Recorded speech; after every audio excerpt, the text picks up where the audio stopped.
You know, that's something I just have never been able to get behind or. Okay. So, Minecraft is a great game.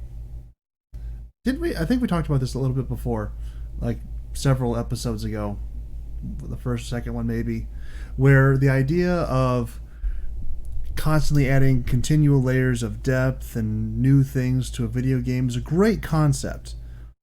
But there does come a point where you start to alienate a part of your audience where some people, like me, are just not going to do this crap anymore. You can always play older versions. Yeah, yes and no. Because if you have I mean, any, you'll be by yourself, but say that's the thing. If you have any intention of playing with other people, you kind of have to stay current, unless you find a like-minded group of people who are like, oh yeah, anything past 1.7 is just crap, and I ain't playing it. And the thing is, they are all a lot of useful updates for the most part. There's a couple things I think are kind of stupid, like taking mending books out of fishing. Like I think that should just not ever have been a thing. Um, I think it was stupid when they added the hunger bar. I can, That was a long time ago. yeah, I can see the hunger bar because, but I mean, and you can get rid of it by playing That was it. one thing I really liked about Peaceful is that you didn't have to worry about your hunger bar. Mm-hmm. That is a very nice thing. I haven't. I should. Like, I legitimately should just take my world to peaceful because I just. What I need to do is actually figure out if I can find a way to just take all the mobs out completely. Except the horses. Horses that have to have horses. Because, in an effort to keep myself fed, I have a chicken farm, which I didn't really think anything So I guess about. you need chickens too then. Well, no, because if I don't have the hunger bar, I don't need the chickens. Oh, true. Because I was just trying to keep myself fed. And then, um, I had so many chickens that it was lagging the entire game a lot, and that's not okay. Um, it's not great. Uh, so I had a little bit of difficulty kind of working through that whole process. Um, yeah. Yeah. I spent the last week learning the new villager mechanics. New to me. They've been out for probably over a year now. Right. Uh, so I've just been learning them and playing around with villagers, and I spent all day today trying to get the right uh, villagers to give me the books that I want. And I've got pretty much all of the basic books that I would need, except for one glaring issue, which is uh, efficiency 5. Hmm.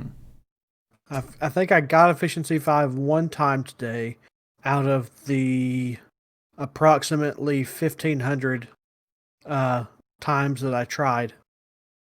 Uh, but it was like 46 emeralds, and I'm shooting for around 10. Yeah.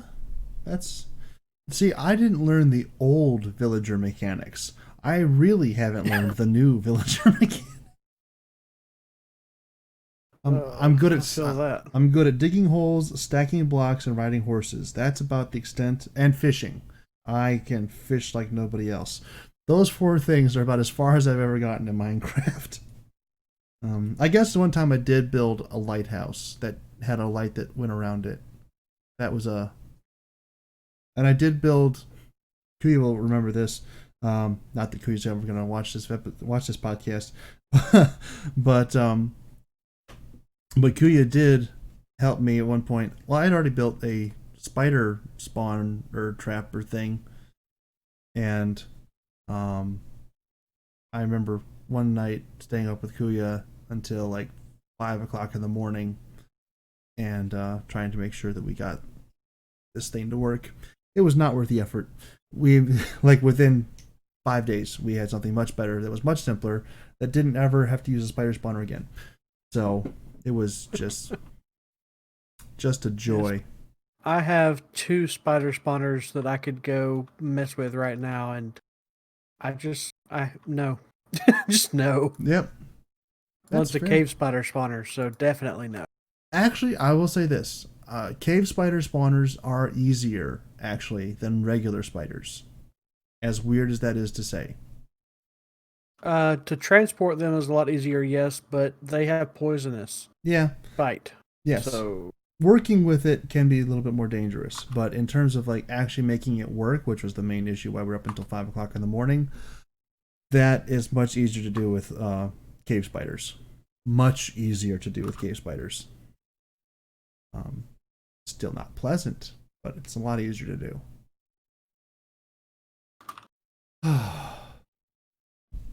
Anyway, Mr. Masters, you had homework from last time.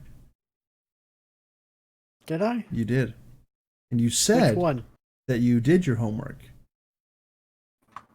Into the Spider-Verse? That's the one. I did, in fact, watch Into the Spider-Verse. This is a good thing. What did you think of Into the Spider-Verse? I mean, it was okay. I wasn't on the edge of my seat going, oh my gosh, this is the most amazing thing I've ever seen. But, I mean, it was okay. I didn't hate it. There's a part of me here that's like, I shouldn't have expected too much from the guy who thinks Cars is the best Pixar film. Now, to be fair, I don't feel that way about Cars either. Does that make you feel a little better? No. I'm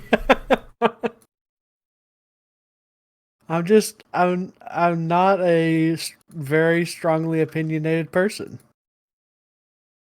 That's okay. About most things. That's okay, but like in terms of this is the internet, man. This is the place where you get to be the most judgmental, vitriolic version of yourself. And the opposite of that. This is the place where you get to be the most over-the-top, enthusiastic version of yourself. Because there is a certain level of decorum. You've met me. There is no over-the-top enthusiasm about anything. That's not true. That is true. There's a couple of things that you are very enthusiastic about. I just don't remember what they are because they were so few and far between. No, you were very judgmental and vitriolic about what they've done to the Figment ride in Epcot. You're not really vitriolic. It's standing in line. You went on for 20 minutes about how you thought the old version was so much better. It was. I know, but like that shows you do care about some things. You just have to find I didn't the right say thing. I didn't care. I just said that I'm not just over the top. Oh my gosh, this is the craziest thing. I like I feel like I'm exerting myself trying to explain myself, and that's taxing. Maybe see. Perhaps I'm approaching this from a totally different perspective, where I am one who, for any number of reasons, have found myself in multiple places where not necessarily my opinion is being solicited, but it's kind of necessary for the situation.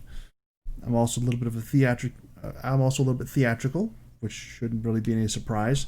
So having opportunities where I can just be like, yes, let me incorporate a small part of this into my let me finding a place to marry those two things together. That to me is very exciting. It's very pleasant experience. I don't understand why that wouldn't be a thing that other people would want to do. This might actually be part of the reason that I've been having so much difficulty saying either yay or nay to potential next future Mr. Sasquatch. But there's a lot of reasons for that. There's a lot of reasons. I mean, first and foremost, ought to be, I don't want to do that to somebody who I potentially like.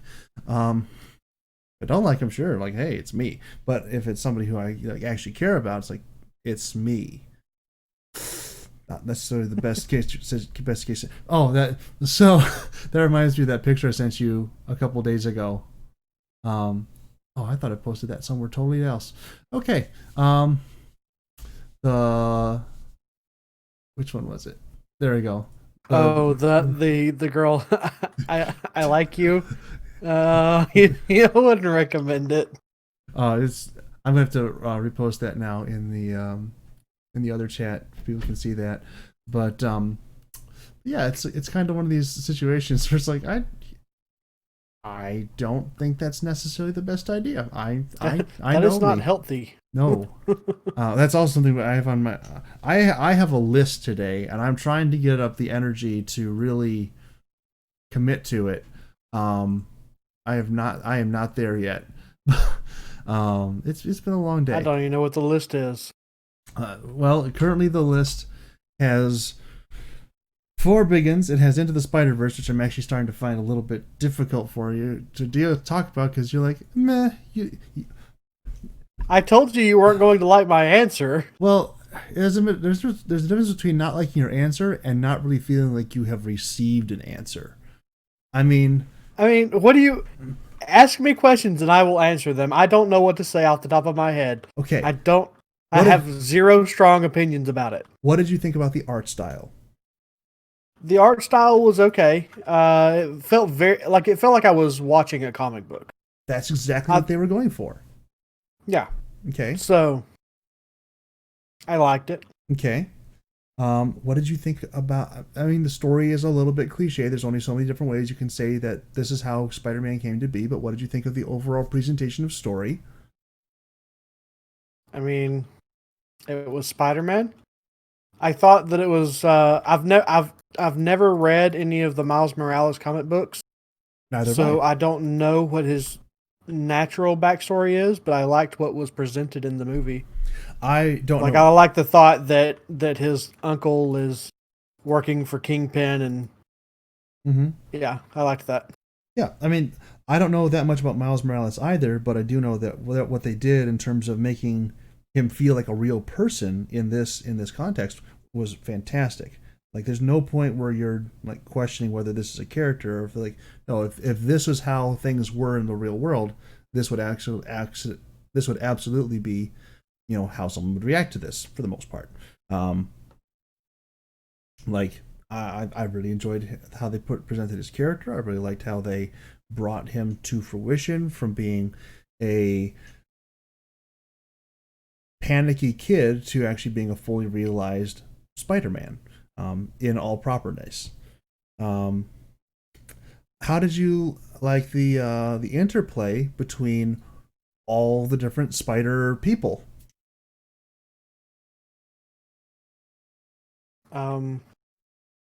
I liked the Porky Pig Spider-Man. Okay. That's all you got? That's it was a bunch of different Spider-Men and woman. Oh my word. It's like you didn't even watch the movie. But I did. I did watch the movie. But it's like you didn't. I told you I have no strong opinions about it. This is not even about strong opinions at this point. This is just like you didn't even watch it. Okay. So let me ask this question. What were you doing while you were watching the movie? I think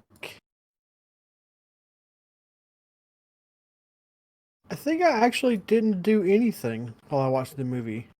It's highly unlike you. It is highly unlike me, but I don't remember doing anything while I watched it. Like, I think I put it on and went and sat in my recliner and watched it on my TV while I ate dinner or something like that. You just went very Alabama there. In my TV. Hey, you listen here now.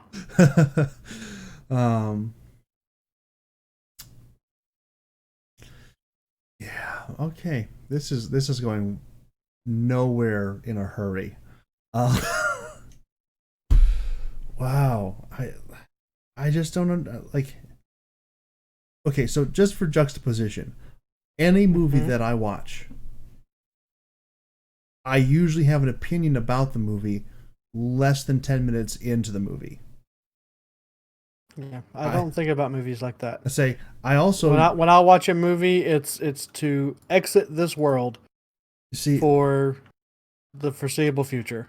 Okay, And then once the movie's over with, I really don't think about it again so until I see something and go, "Oh, I should go watch that again."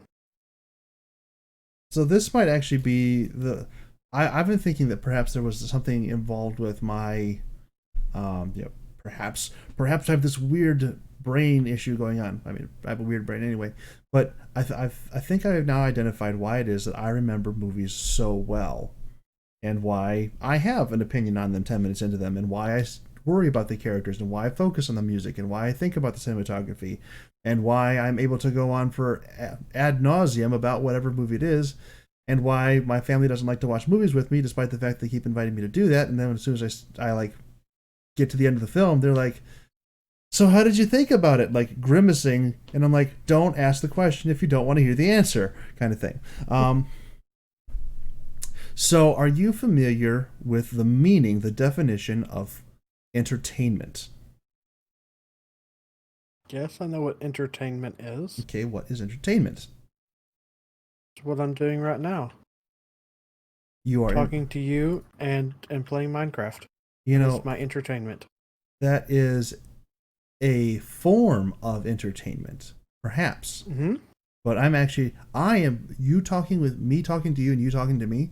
I am actually trying to draw you out of what entertainment actually is. Entertainment. You shouldn't do that, then. Say entertainment in its most properly presented format, in its most properly defined version, is to cause one to stop thinking. Now, I live my life primarily stopping to think. Now, there's a difference between stopping to think and stopping thinking. Because if you stop to think, you are thinking. Yes, well, as you can clearly tell, I was not thinking while saying that sentence, so therefore I'm being entertained. Very much so. And that's very frustrating to me because I am a person who has, as soon as I learned that definition, it bothered me. I don't want to be entertained. I don't particularly want to entertain, which is weird for the guy making a podcast, but I'm hoping that it's enough of an insightfully minded podcast to some level or another that it will cause someone, clearly not my co-host, to start to think. Nope. Thinking is the I mean, not to say that it's the thing that separates us from the animals, but it's kind of the thing that separates us from the animals. It's the thing that allows us to come up with the idea of a definition so that we can define what it is to be human. So when I watch a movie, I don't watch it just to veg out, to relax, to do no. When I watch it actively. I'm engaged. I'm critiquing the characters. I'm critiquing the performance. I'm critiquing everything about it so that I can think about that, decide what I like about it, see if there's anything I can learn from it, see if there's because hey, even things that are made for quote unquote entertainment are things that potentially have life lessons and things like that can be drawn out from them. I've taught Bible studies, very effective Bible studies, actually. I'm actually kind of upset with how effective they were. But I've taught very effective Bible studies out of the MCU using scriptural references to back up my point. Because people relate to that. It's a weird idea, but Jesus was going around telling parables about sowing seeds and planting and farming and things like that. I think if Jesus was on planet Earth today, he would be talking about the MCU so that people would relate to what he's talking about, and they're like, "Oh yeah, I totally get that. We shouldn't be doing that." Yeah, I don't do that at all. I don't mean for you to follow me, B. Yeah, when I watch a movie, I turn my brain off. I don't want to think.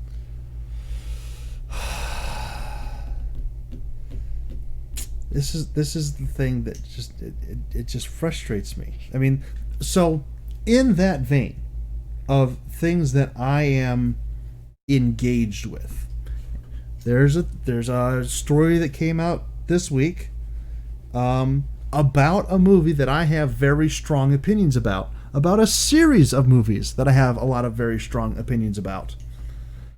And it made me upset because the whole idea behind it from the people who were making it appears that not only were they trying to cause the audience to stop thinking, but they themselves stopped thinking in the process of making the film in any sort of critical or productive manner whatsoever. So for clarity, you know that I have some very strong opinions about the sequel. Star Wars? There we are, Star Wars sequel trilogy. Did you hear that this last week, Daisy Ridley who plays Rey, was being interviewed about her... I know who Daisy Ridley. What? I said, yes, I know who Daisy Ridley. Okay, that's a positive step.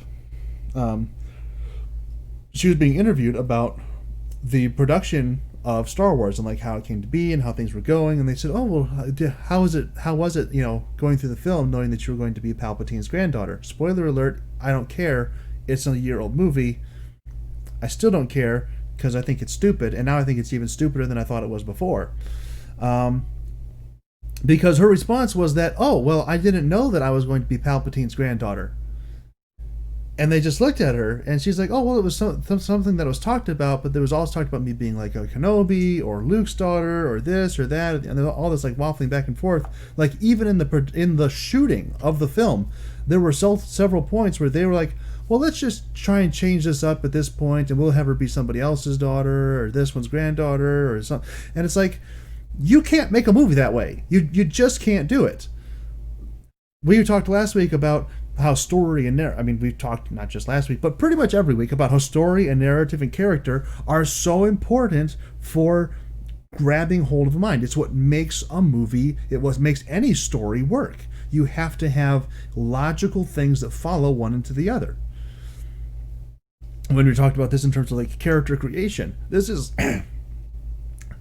kind of the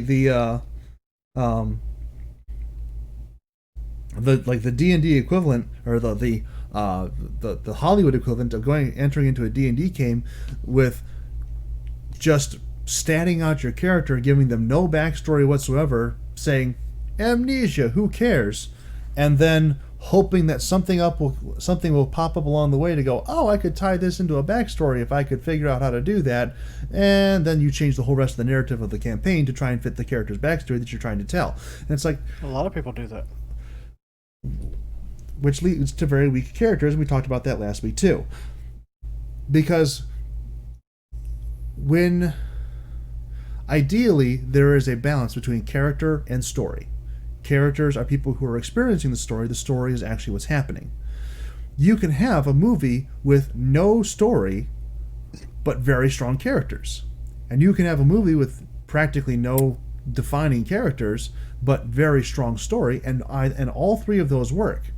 But when your characters are weak enough, that are so weak that when you try to strengthen them, they have to take away from the strength of whatever story you might be trying to tell, then both of those end up being very, very weak, and the entire thing falls apart.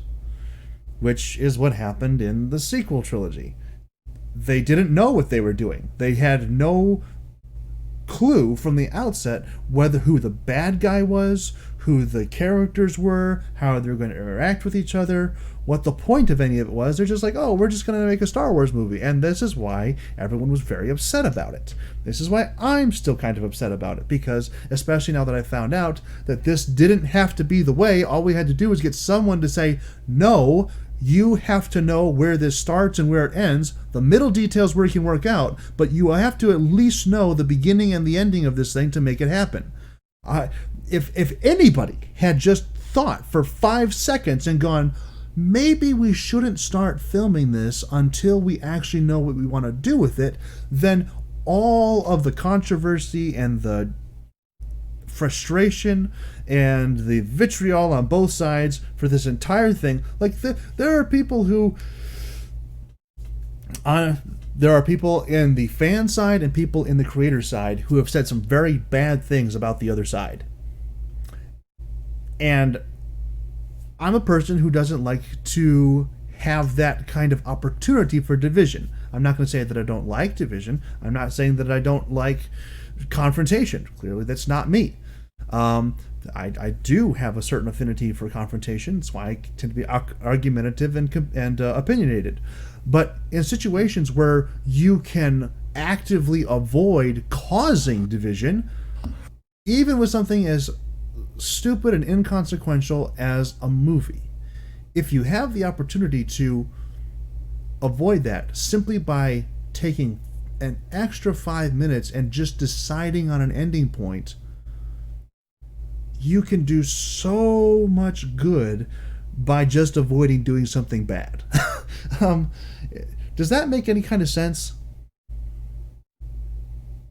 Masters? Well, clearly it does to you. Well, okay. Well, then, does it not make sense to you? I mean, I think you're a little bit too invested in it. Well, so I'm using this as a jump. I'm using Star Wars now as a jumping off point. I'm not saying that only Star Wars and only this situation and only this is the thing. But like, when you have something like Star Wars, which is a internationally recognized property that has diehard fans that are going back 40 years and more, it does take a little bit. Well, not that it does, but it doesn't take very much to imagine that there are people who would have very strong opinions about it. There are people who were in the theater in 1977 and they saw those big blue words go across the screen, Star Wars, and they were immediately blown away and they just freaked out. Okay. Wait, big blue words? The initial cut was blue. I've never seen the initial cut. Oh, surprise! Like, they changed it like while it was still in theaters. Yeah. They released an updated cut, basically just of that portion, and then they did a bunch of other retcons and things like that over the years. But yeah, I knew about those. I just haven't seen the originals. Yeah.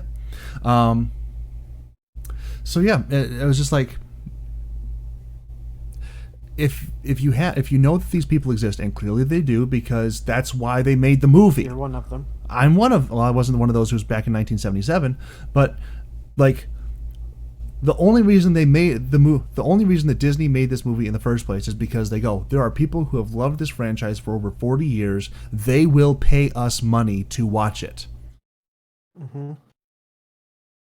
And rather than just capitalize on the idea that, hey, we know that this is a continuous story, and I'm not even worried about that story, but I mean, like, just in terms of interacting with those fans, interacting with those people, rather than trying to do right by them, they just kind of like, well, we'll just see what happens. They didn't even have a plan on how to do right by them. They basically just showed up on day one and they were just winging it. And that disturbs me, because if I was to write something, I would at least want to have a general idea of where it's ending. I mean, there's a lot to be said for having a character write their own story, but that's character, and the characters can adapt themselves to the narrative, or vice versa, but generally it's easier for characters to adapt a narrative, because then there's actually a through line. If the narrative is being driven exclusively by the character, it becomes much, much more difficult to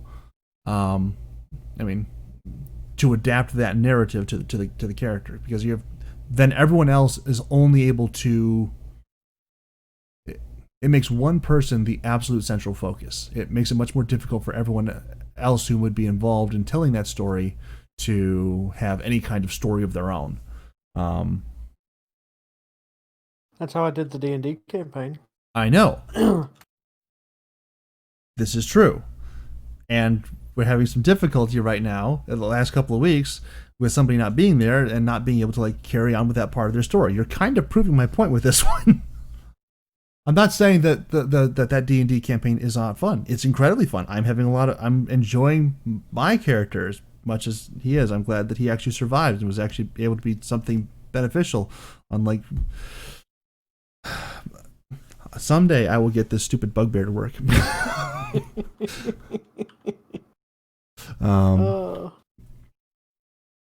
So Masters had hosted a D&D one-shot today, which was a battle royale, which was really weird because there was a lot of people just talking about, so I'm going to go to the place and do the thing and pick up the other thing, and I will roll for not this, and because we all can't tell each other where each other are, because then we'll just might get caught or something like that. Very odd experience.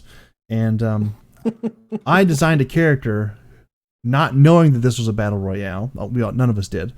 But my character, I assumed that he was going to be pretty good. Cause that's true. I did. You didn't tell me that until we showed up. No, I said I did. You said nobody knew. I said I did. Oh, well. I knew. Nobody who was playing a character knew. Is that better for you, Masters? Sure. Okay. I feel included now. And, well, now you're actually excluded. But, so... I'm included in the exclusion, though. So we got up there, and we got there, and my character was a brilliant tank. Just brilliant, I think. I don't know, because he never really got to tank. One of the other people... He tanked all right. Hey, he survived. That's the most important thing. Oh, you got lucky.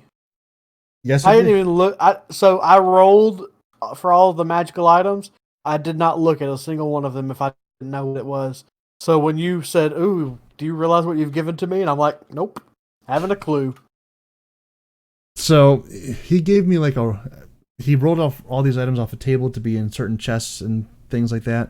And my bugbear found one. And it was the Rod of Security or something like that, which magically transports you for up to 200 days into a It transports you and up to 100 close friends of yours. No, up to 199 people for up to 200 days, and the number of days decreases by the division based on how many there is. How many there is. So if there's 2 of you, it's 100 days. If there's 4 of you, it's 50 days. Whatever it is. So on and so forth, and so on and so forth. Yeah, and so... And you regain 1 health per hour you spend there, and... It's like... There's food for days, and... It's like absolute paradise while you're there. So when I started to realize that I was not going to win, and it came down to... When it came down to me and one other person, I just noped out of there. And escaped. And I think that was probably the best possible solution to that problem, because there was no way I was going to get him. Yes, there was. If you could survive 2 more rounds, that's all you had to do. You know, I didn't think that if I had been caught by his hail of bullets for 1 more round, I would not have survived. You just got to figure out a way to survive. Well, there were some things you could have gotten from the pots. Yes, but I didn't know where they were, which pots they were in, or if those pots were currently still inside of the combat area. True. So, operating strictly from a place of information that I had, and knowing that I basically had a cheat card sitting in my deck, I just decided to use the cheat card. Did it upset you when he didn't die after you left? I think technically he should have, because... No, he won. Why would he die? Because technically that rod would have brought me back there. I mean, it didn't upset me, but it was just like, okay, I didn't care. The walls were closing in. The rod technically should have brought me back to that same place as I left from. But so I didn't really... It wasn't like I left entirely. It's like that my personage was on another plane of existence. You were So, already on another plane of existence. well, now we can go down the Inception rabbit hole if you want to, but That's not what Inception is. close enough. No, it's not. Well, considering the fact that you said the result of me using the staff Sorry, was that I I had to woke sneeze. up from a dream, Mm-hmm. and that Monkey also woke up from a dream, it sounds a lot like this was an Inception event. No, Inception is not a dream within inside of a dream. Inception is planting an idea in somebody's subconscious. Yes, but when you say the word Inception, people think of the movie and they think I about know, different. and they are wrong, and it bothers me. This is one thing I am passionate about, dang it. Well, we finally found one, thank God. So why don't you tell me about your Inception problems, Masters? I did. That was it. That's all of it. Oh, Lord. I don't have a problem with the movie. I just have a problem with people saying that Inception is a dream within inside of a dream. Or something within inside of something else. It's a concept which is expressed very succinctly in a way that the majority of people people who haven't seen the movie, they get that idea of going different layers deep in terms of planar shifts or dreams within dreams, whatever the case may be. When you say Inception, they understand that concept simply from the word. Is that the actual case? Is that the actual action that was being accomplished? No. Is it a clear enough word to use for people to get the concept that I'm trying to present? Absolutely it is. It works colloquially, even if it is not from vocabulary correct. I understand that. Still bothers me. I don't care. I was simply explaining. I don't care about your Star Wars obsession either. Okay, well then, But we're both here. are we? Mostly. I don't know. I'm feeling a little kind of left alone here for a second. How so? I mean, you have a tendency to be a little distant, and tonight it seems like you are a little bit more distant than you typically are. Is there something going on, Mr. Masters? Nope. I'm always distant, first of all. And Which I said. and secondly, you were on your little train and I was letting you be on your train. Mm-hmm. I have no input for this train. Okay. Because as most things, the answer that I give is I don't care. This is a difficult. I was watching an episode of Philly D this week, Mm-hmm. and he was talking about, I don't even remember, something about the Kardashians or something like that, and he said, so how do you feel about this situation? Are you okay that they did this? If they hadn't have done this, what would you have done? You know, I was just like, I don't care. I don't care at all. Zero care. They can do what they want. It's fine. I mean, And that's how I feel about most things. I don't care about the Kardashians either. I don't think it was about the Kardashians. That was just the first thing that popped in my head. Mm-hmm. But there, in my opinion, and I'm not trying to pick on you, but you're here and you're saying things that I disagree with. And again, I don't mind conflict. I just try not to cause. I try not to create situations for conflict. I won't say I don't try and cause conflict because that's not always true. Because essentially that's what I'm trying to do right now. I'm trying to, Yes. I am trying to elicit a response from you. You see,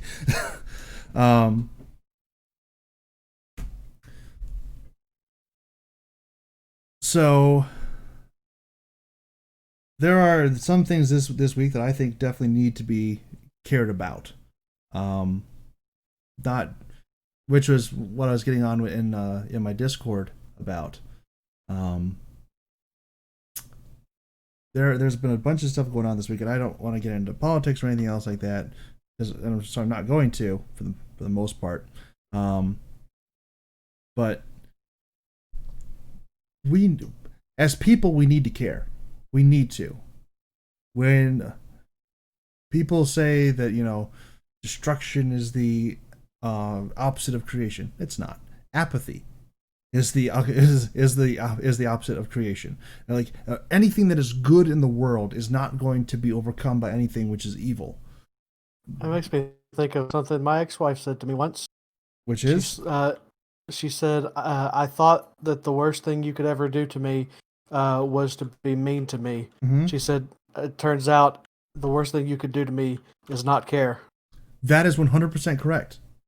That is so correct. There's a reason why when people have conflict, or say people who really like each other. I mean, let's say, go beyond that. Husband and wife. There's a reason why typically when they get a divorce or kids break up, whatever the case might be, like there's a reason that they don't typically remain friends. It's because they change that love into dislike and hate. And hate is not an opposite. It's a like-sided strong emotional reaction, just like love is.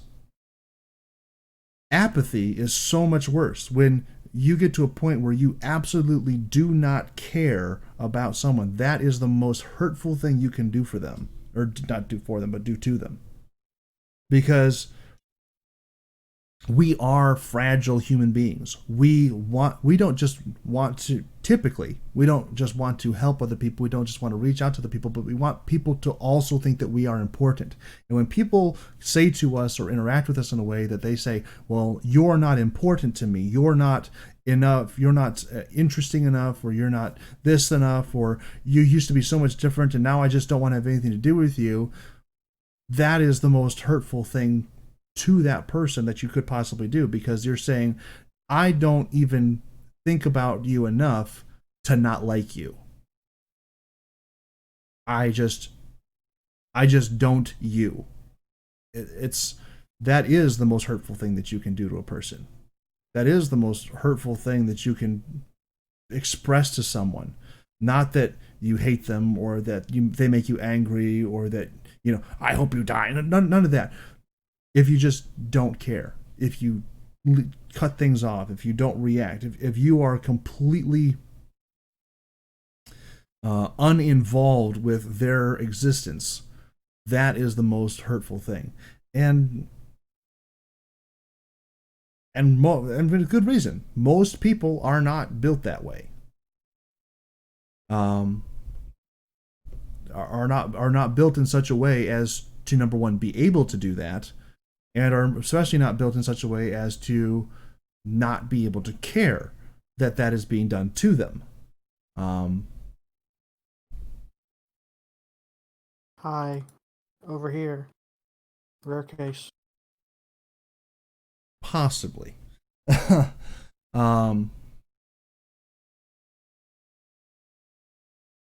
See, the thing that this leads into potentially, and I'm not trying to do any diagnosis or be, public about private things, but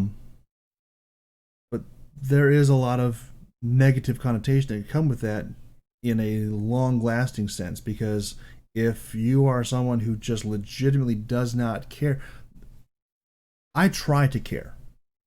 I typically don't, but I try to care about something. Anything, anyone, anyway, through some method. Because I know that if I don't, I'll be very nihilistic.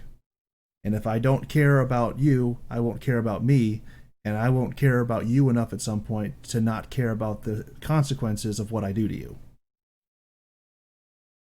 That's the peak of nihilism, where you just extend to the point where you think you're so far above everything that anything that happens to or from or around or about anyone else simply cannot touch you. And so you just do whatever comes to mind, whatever feels right in the moment, whatever you think is the most basely beneficial thing for you at any given second. Because anything... That's chaotic evil right there. Well, and there's a reason that this is not a great thing to do or a great way to be as a human being, because it's not so much even that it's inherently evil. It is that it is the fastest. I mean, because if you're, there's a lot to be said for self-care, and if you're self-care, okay, but there's a point that you can take it to where you will begin to act, or not you, but like people will begin to actively plan the downfall and demise of others just to benefit themselves. There's a very great movie about that doesn't quite talk about it in so clear terms, but has a great example of it. I was actually just talking with someone about this earlier this week. It's called The Gift. I think it's from 2015. Has, I think, Jason Bateman and Joel Edgerton in it. I know of it. I've never seen it. It's a great movie. And one of the key parts of it is that there's someone who really only cares about themselves. Like, really, truly only cares about themselves. But the first time that they decide, they come to a realization that there might be someone else that they care about, that's when all of the consequences that they thought they were so far above come crashing down on them, and don't just mess up their life, but also remove from their grasp this other person that they cared about. And it's just like, it is a brilliantly told story. I recommend the movie to everybody, although it may be wasted on you if you aren't actually going to engage with the theme. I'm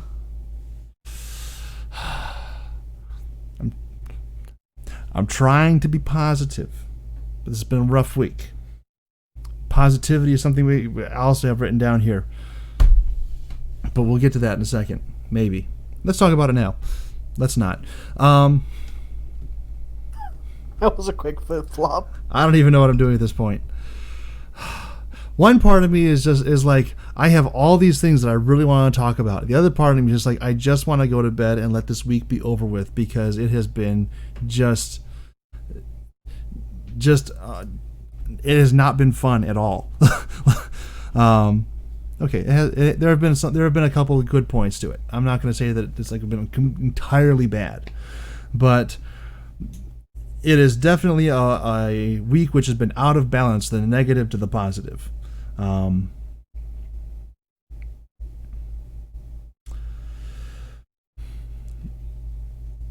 Yeah. How so? So here's the thing. A lot of the stuff that's been going on this week is not necessarily occurrences which directly affect me. Star Wars does not directly affect me. Do I care? Yeah, I do. Not probably more than I should.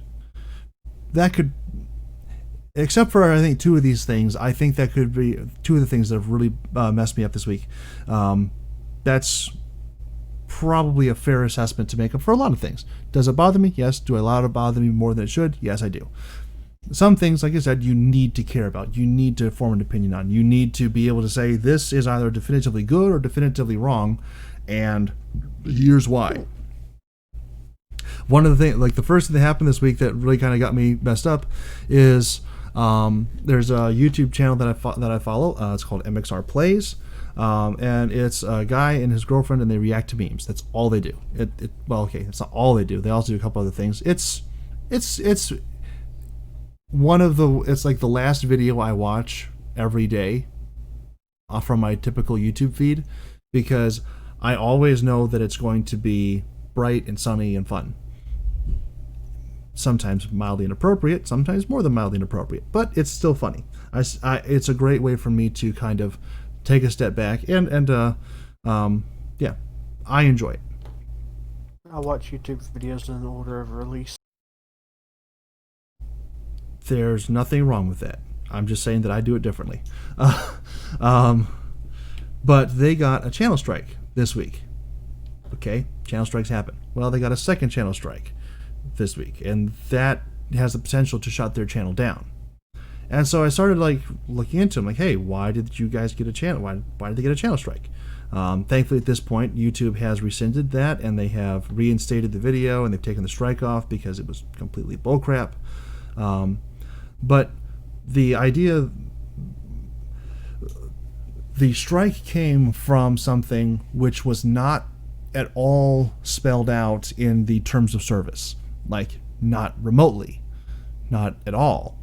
And as I started to look into it, I knew that the YouTube terms of service were broad, but I didn't realize how broad they actually were, to the point where anybody who is reviewing a video can just arbitrarily just flag it and whatever's in there. Like if someone is teaching you how to bake a pie and they don't swear, they don't cuss, all they do is show you step by step how to make the world's greatest apple pie, whatever the case might be, someone could probably, in YouTube guidelines, rightfully flag that video because at some point this lady picked up a knife and was shown cutting apples. And that might be just demonstrating knife technique, and you shouldn't be able to do that because that might be used on some person. That's how broad these guidelines are. And it's like, people go, oh, clearly that's not the extent that it's going to be taken to. Well, with as far back as the line has been brought to get this video flagged on this channel that I personally enjoy, it is not a stretch of the imagination to say that it will never get to that point. I mean, at some point, we should just stop uploading on you. Like, YouTube should just stop allowing uploads because everything is against terms of service, and just whatever's on there is on there, and just no one's allowed to upload anything else, and it's over. The party's over, guys. Because if they're going to be enforcing rules that are not explicitly that are not explained, that are not brought to the forefront, that aren't even really clearly defined, how are people supposed to apply to rule? How are people supposed to abide by rules that they don't know exist?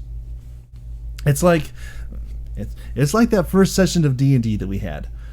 We didn't know what we were doing. We had no idea, and not a clue. And it seemed like we were having fun and everything else like that. But when we realized all the stuff that we were doing wrong, it was like, well, hey, I wish we'd have done better. Okay. Yeah. Now that I know, let's do better. I can adjust. But the YouTube guidelines and things like that are just not set up that way. If you break a guideline that you are not aware of, there's no recourse really to fix it. They just strike. 3 strikes, channel's gone. And that is jarring to the point because you can't plan for that. You can't prepare for it. And to their credit, I didn't even know this. They have 3 separate ghost channels on YouTube that they pre-upload all these videos to in advance, so that they can find out if any of their content is going to be struck, so that they can re-edit the video, so that when they put it on their main channel, it doesn't happen. And they still flagged this video, and I'm like, this is ridiculous. What? How is anyone, when you go to that level of extreme to make sure that you are abiding by the rules, and then someone can just go, I'm going to change the rules today, or I'm going to enforce them differently, or the rules are so broad that I've decided that I'm just going to take everything away from you, that's a problem. It's a real problem. You have to have, if you want people to abide by your rules, you have to have a clearly defined set of them for them to abide by.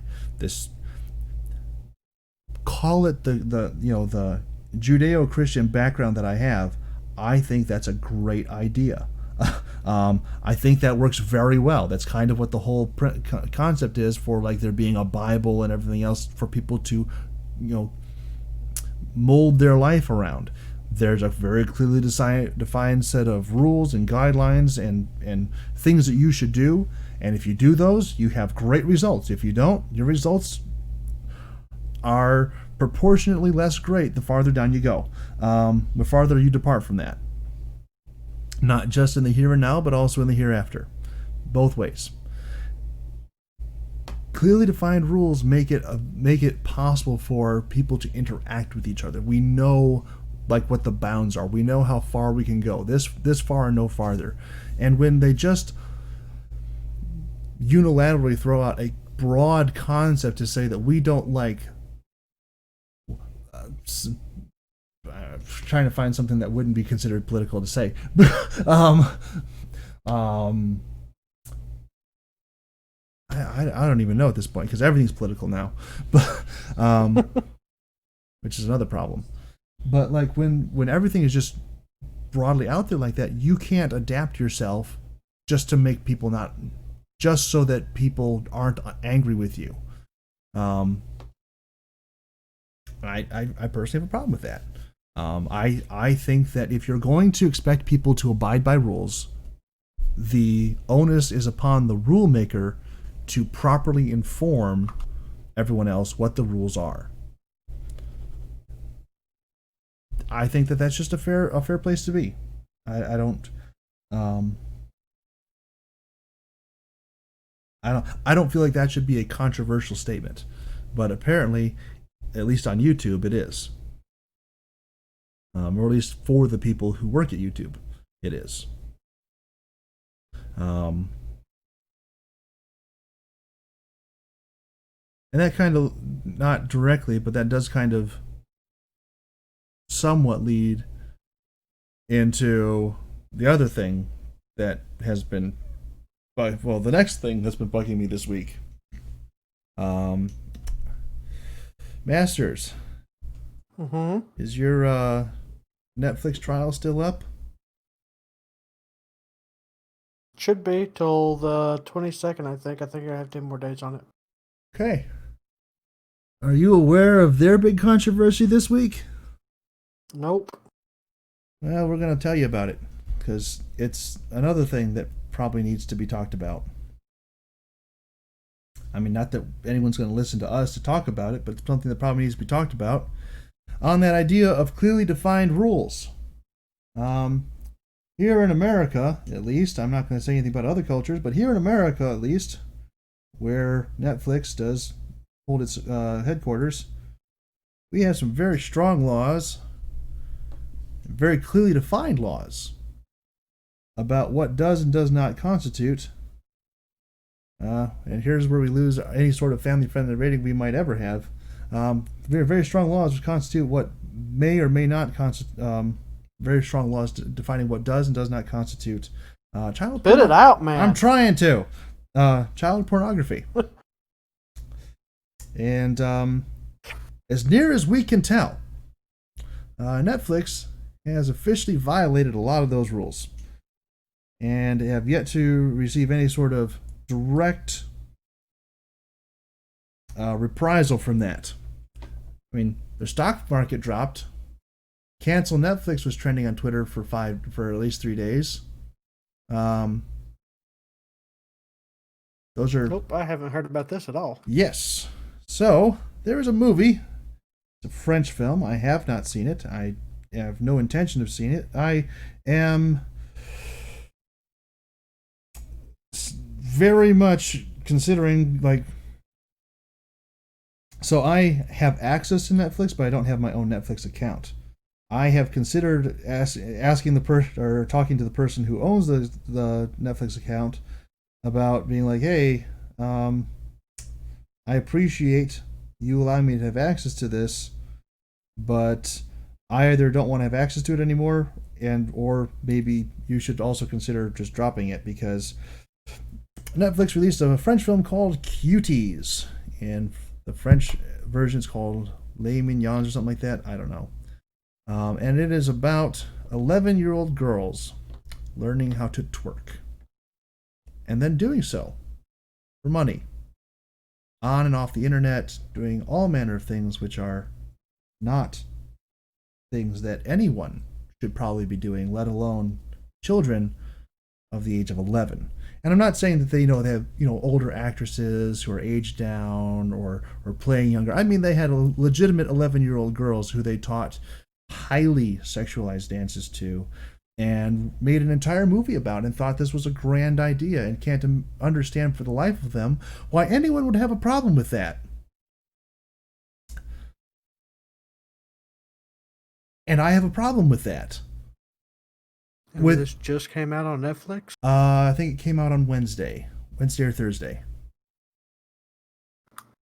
And like I said, Have they removed it? They have not removed it. They are defending the film. And not just Netflix is defending the film, The mainstream media is defending the film, calling it a right-wing propaganda mission to take down this innocent film about a glorious coming-of-age story. And like, no. You have 11-year-old girls dressed in practically nothing, and in some scenes during the movie, which again I have not seen, apparently in some scenes in the film, they are wearing nothing. I'm sorry. From every metric that I can understand in our United States legal system, which is probably a bit more than other people because I work in a law firm, that is child pornography. I have a problem with that. I really do. And I don't think, again, it should be a controversial position for me to say I have a problem with that. I don't care if it's supposed to be a commentary on the negative effects of the sexualization of young girls. If you're going to make a commentary about that, perhaps you should start by not sexualizing young girls. I would think, again, one of those things, start with your end in mind. If that's the position you're supposed to be taking, maybe don't start at the place where you are actually doing the thing that you're saying is bad. It comes across as a little bit hypocritical. More than a little bit. In fact, and again, I'm going to say this, it might come across as more than hypocritical, it just might come across as criminal, particularly in this case. I think it probably should. I don't think there's really all that much that we can, it's a French film from a French director, so they are under French law. I think French law should do what French law ought to do.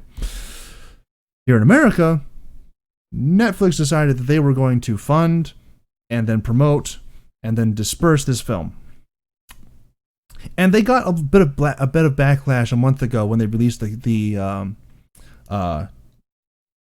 poster for it, and there's 11-year-old girls in crop tops doing booty poses, and everyone's like, hey, this is terrible. Like, no. It's totally, this is a bad marketing thing. This is totally not what the film is about.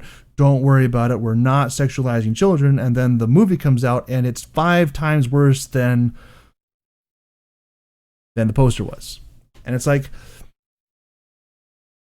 I don't believe you anymore. Anything you say at this point is a lie to me.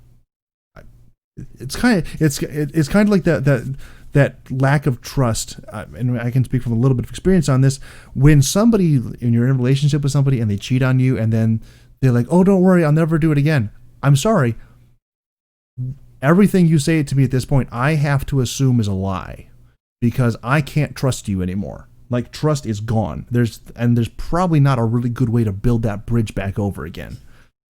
And Netflix actually has a nice way to do this, perhaps, to build trust. Number one, take the film down. I don't care what it is. I don't care about its cultural significance. I don't care about the message they were trying to portray. I care about what they actually did. I care that they are exploiting young girls in a sexual manner, and I'm quite sure that every pedophile in America, and probably the rest of the world, bought a Netflix subscription last month in preparation for this one. Congratulations, Netflix. You have propagated child exploitation on a global scale.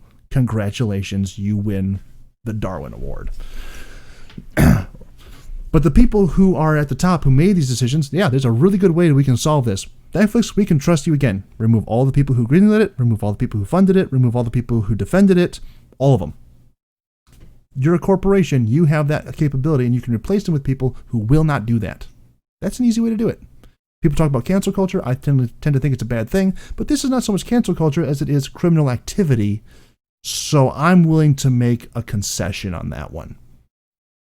Is that you kind of getting what I'm saying about how sometimes you have to take a position, a hardline stance, Masters? Mm-hmm.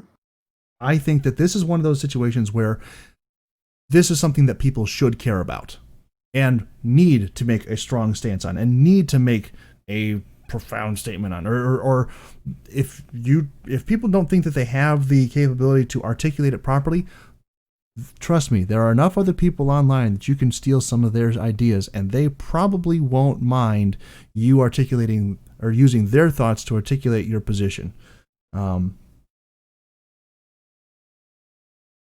It's unacceptable. what is being allowed to proliferate.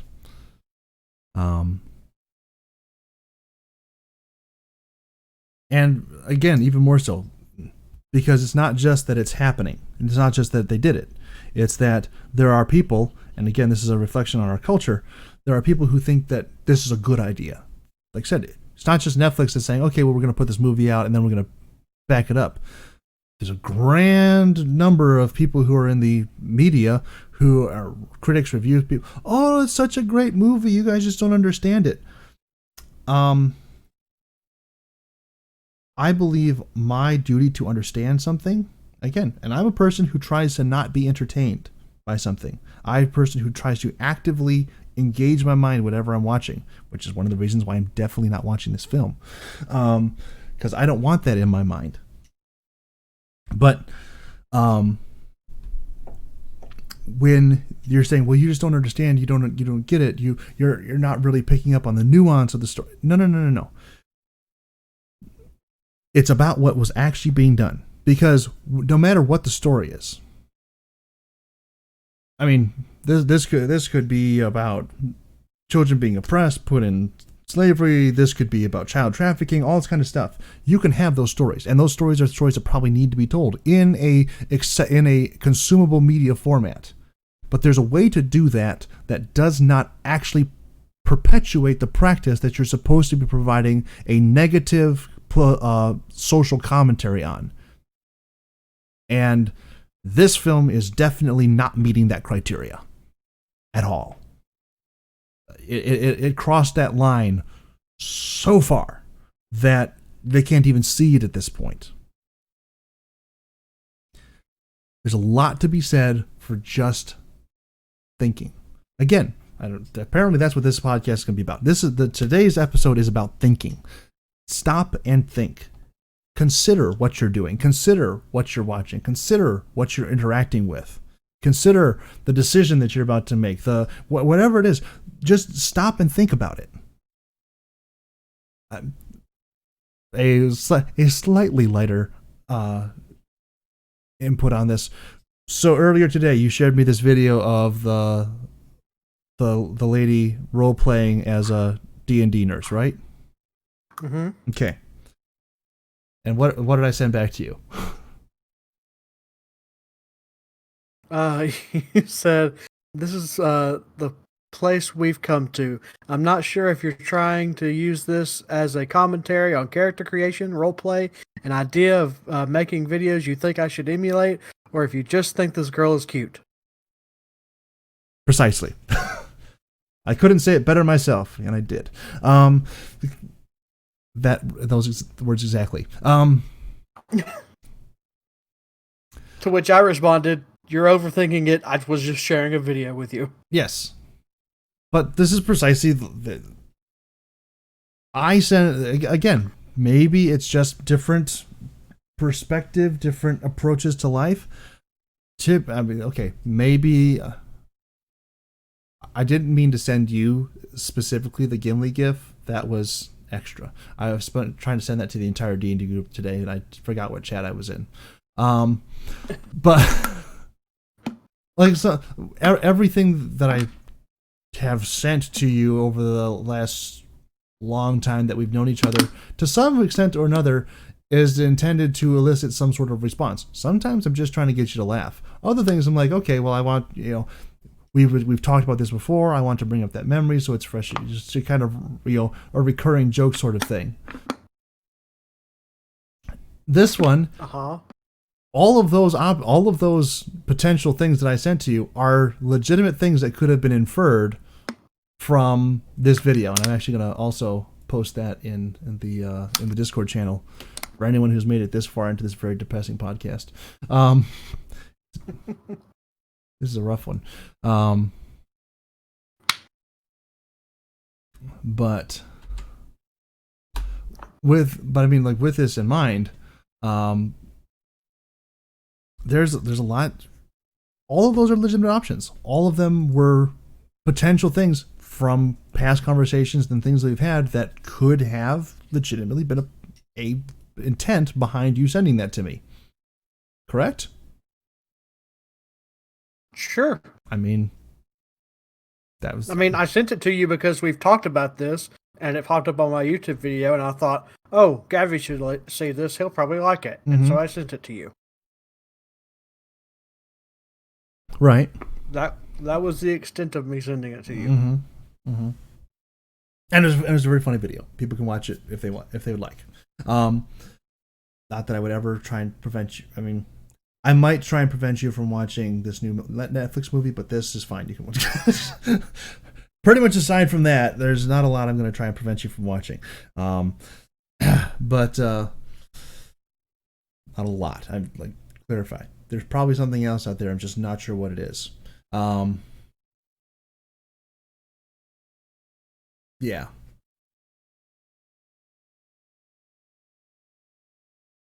Because I get sent things like this before from other people, and they do have other motives. They're like, oh, okay, well, I think this is like Sasta sent me a bunch of stuff. Hey, I think you should do this for a video. I've had stuff from Kuya. He says, hey, I think you should also do this for a video. I think the answer to all those so far has been a pocket veto, no. But you know. Well, rest assured, if I ever want to elicit a response from you, it will be in the form of a question. Okay. It almost sounds like you're leading into something, but I know you're not. Was that a question? Well, that one was. Dang it.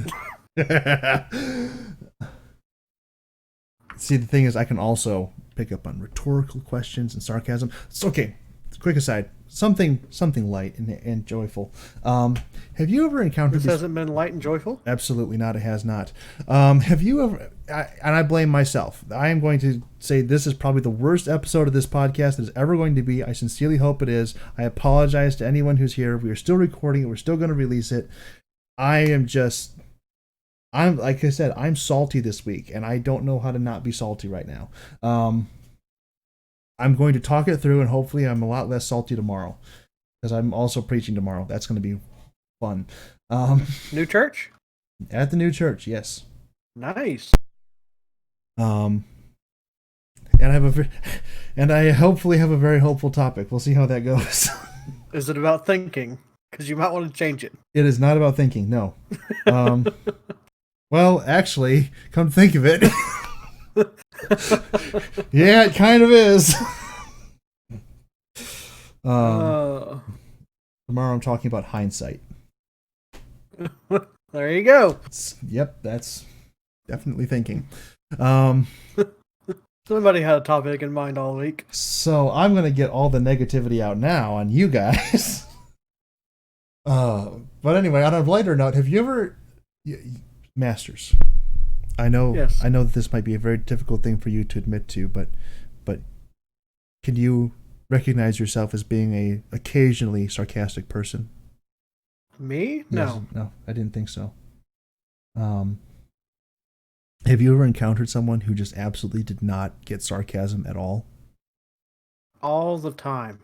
Aren't those the most fun people on earth? Yes. They are. It's a joy to me to walk into somebody and just be talking with them for a little while at least. After a while, it's like, do I really get to have to? Are you really gonna make me break the joke to explain it to you? Yes. When it gets to that point, it's not fun anymore. I actually find that is the most fun because I keep going with it.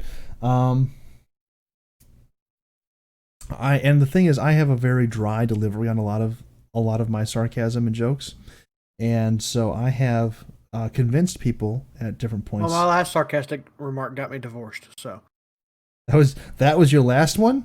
I mean, I don't know how you're living at this point because I have to have like at least 12 a day, or I'm not even living at that point. I'm just a corpse laying on the ground. But so I have convinced people before that I have, and it's kind of well, we'll get to that in a second. It's kind of like when I describe the Sasquatch family reunions and things like that. I just run with it. That's one of my favorite things that we've ever done. Mm-hmm. Sass was asking for more. I'm not sure if this is the right podcast to do it on at this point. um, sorry, Sass. Uncle Ted's outhouse may have to wait, but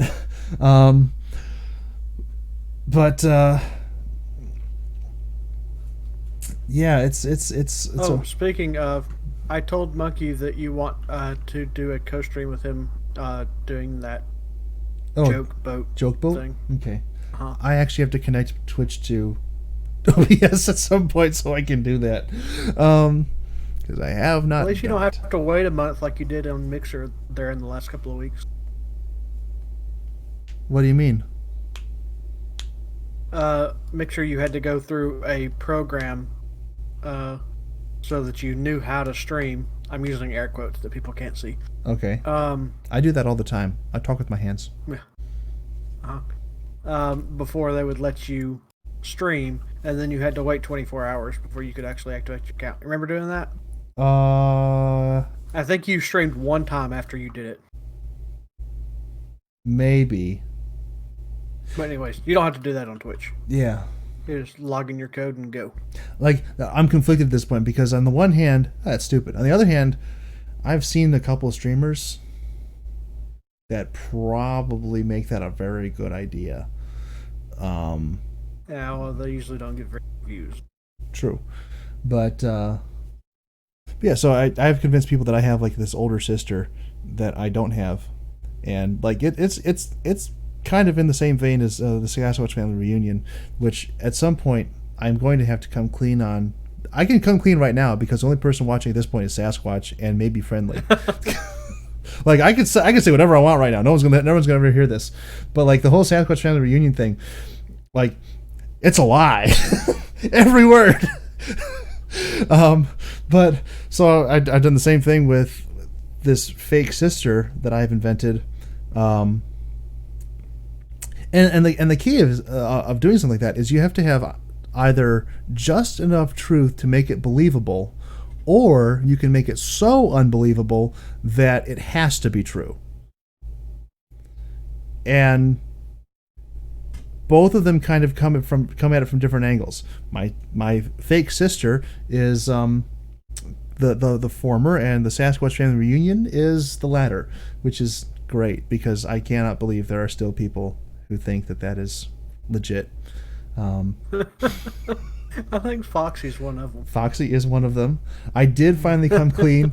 Okay, so this was a great night. Sir Oswald and I were playing something. I forget what. It's been about a year. And he was asking me specifically about this. And, like, very pointedly, he's like, so how are you and Sasquatch related? I know you keep saying you're cousins. And he's, like, asking for, like, details of, like, mother and father kind of thing. And I'm like, okay, Oswald. This has gone on long enough, buddy. Like, we have reached the end of this road. It's time to let you in. It's not real. So yeah, like I said, we'll do a Sasquatch family overture at some point, but this may not be the time for it. But people who don't pick up on sarcasm or who don't pick up on very dry delivery of things are just the best. They bring joy to my black little soul. You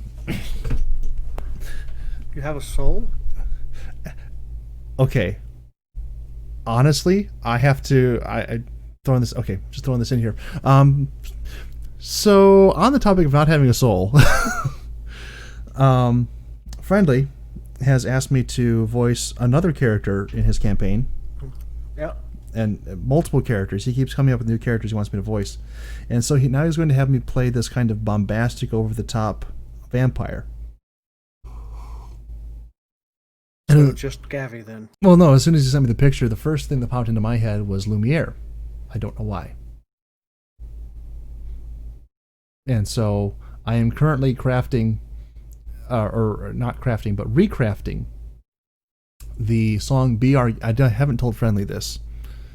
And I'm hoping to actually have this to him in some capacity before. Oh, so you're going to sing Be Our Guest rendition, but you're not going to do the Hello Hole? Well, it's a little bit different because there's like I'm assuming you were wanting a distributable version. Am I correct? I mean, I wouldn't say no to that. Okay, that's what I'm working on for Hello Hole. That's where that's going from. Working on? I'm working on, yes. Actively working on. Active passively. Active passively. How do you active passively work on something? Well, I'll think about it for a minute, and then I will not do that. Precisely. Well, okay, so I'm trying to figure out. I don't read music. I just kind of sing by ear. Uh-huh. And so I am doing a bit of work right now on trying to figure out how to harmonize with myself through the entire song. I'm not very good at that. So it's taking a little longer than you would like. I'm also working on a song. It's been like, what, 2 years now? No, it has not been 2 years. How long has it been? Let's go look at the pin. The pinned message. We pinned it. Is... Okay. It's been a year. It's been a year and 2 months. Okay. And this isn't even the full... This isn't even the... And that's not even when the conversation started. That's just after we got through writing it. Well, yeah, because I wrote it, and then we went back through and revised it. Yeah, and there's actually... I think I actually have a different version somewhere else. But anyway, so I'm rewriting also Be Our Guest, and you're talking about, not having a soul. Well, when it gets into the little refrain from Lumiere, life is so unnerving for a servant who's not serving. He's not whole without a soul to wait upon. Yeah. So I'm actually trying to rewrite that. But, well, I actually... Vampire. Let's say as a vampire. So it's like, life is so unnerving for a vampire who's not living. He's not whole without a soul to call his own. And then I'm going to kind of go from there, kind of thing. But I actually have... Yeah. I'm trying to make it fun, I didn't realize that this had as many lines in it as it does, and that's making it a lot more difficult. You don't have to sing the whole song. Well, if I want to get to that part, I might as well. I'm not sure what to do with the Mrs. Potts version though, because that's like, unless I'm going to have him be like a split personality kind of fella, that might be a lot more difficult than I want. There you go. Do that. That sounds like fun. My women voice is still just as bad as ever, so probably not going to be doing that. Not as bad as mine. That is very true. I'm sorry. I have a very, very short range. The problem was, so I was actually trying to get the melody and stuff down, so I was driving back home yesterday and I was singing along to Be Our Guest, the original version, and I was actually hitting some of Mrs. Potts' notes, and I was both impressed and terrified at myself. I don't believe you. I didn't say all of them. Only some of them. I don't believe you. That's a problem. Give me just a second.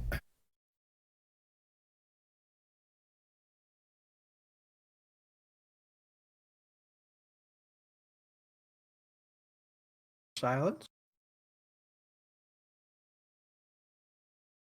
Think he might be singing to himself? I don't know what's going on. He could have paused the recording for all I know. I have zero control over that. You have zero control over what? Exactly. Everything. Apologize. So, I need to find my Do Not Disturb sign. Somebody knock on your door. Yes, my roommate. He hasn't quite got... There's just, life works out.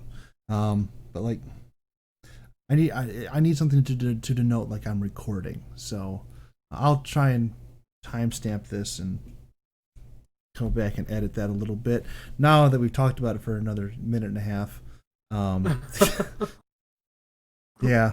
So what did he want? He just knock on the door and was like, "Hey, I hear you talking to yourself in here." Well, that's what my family did. No, he is asking. He goes to the same church as I do, so he was asking what time we're leaving in the morning. Yeah. So I mean, it was a legitimate question, but I mean, yeah.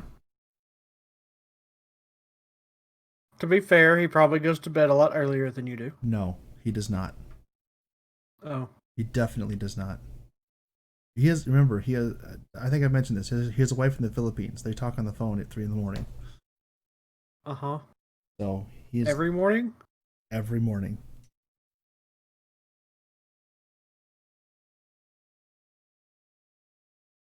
I couldn't live like that. I believe we actually had that conversation too on this podcast. Um, like, Well, yes, but I mean, like I couldn't be up at 3 o'clock every morning. was this one of those things where you're like just now you weren't listening the first time and now you're processing that information as it now is kind of. No. I heard it the first time. I don't remember the 3 o'clock specifically. Oh well, yeah, it happens. I'm not typically awake for it, but Except that one time. I had a lot to drink before I went to bed. I'm getting older. It happens.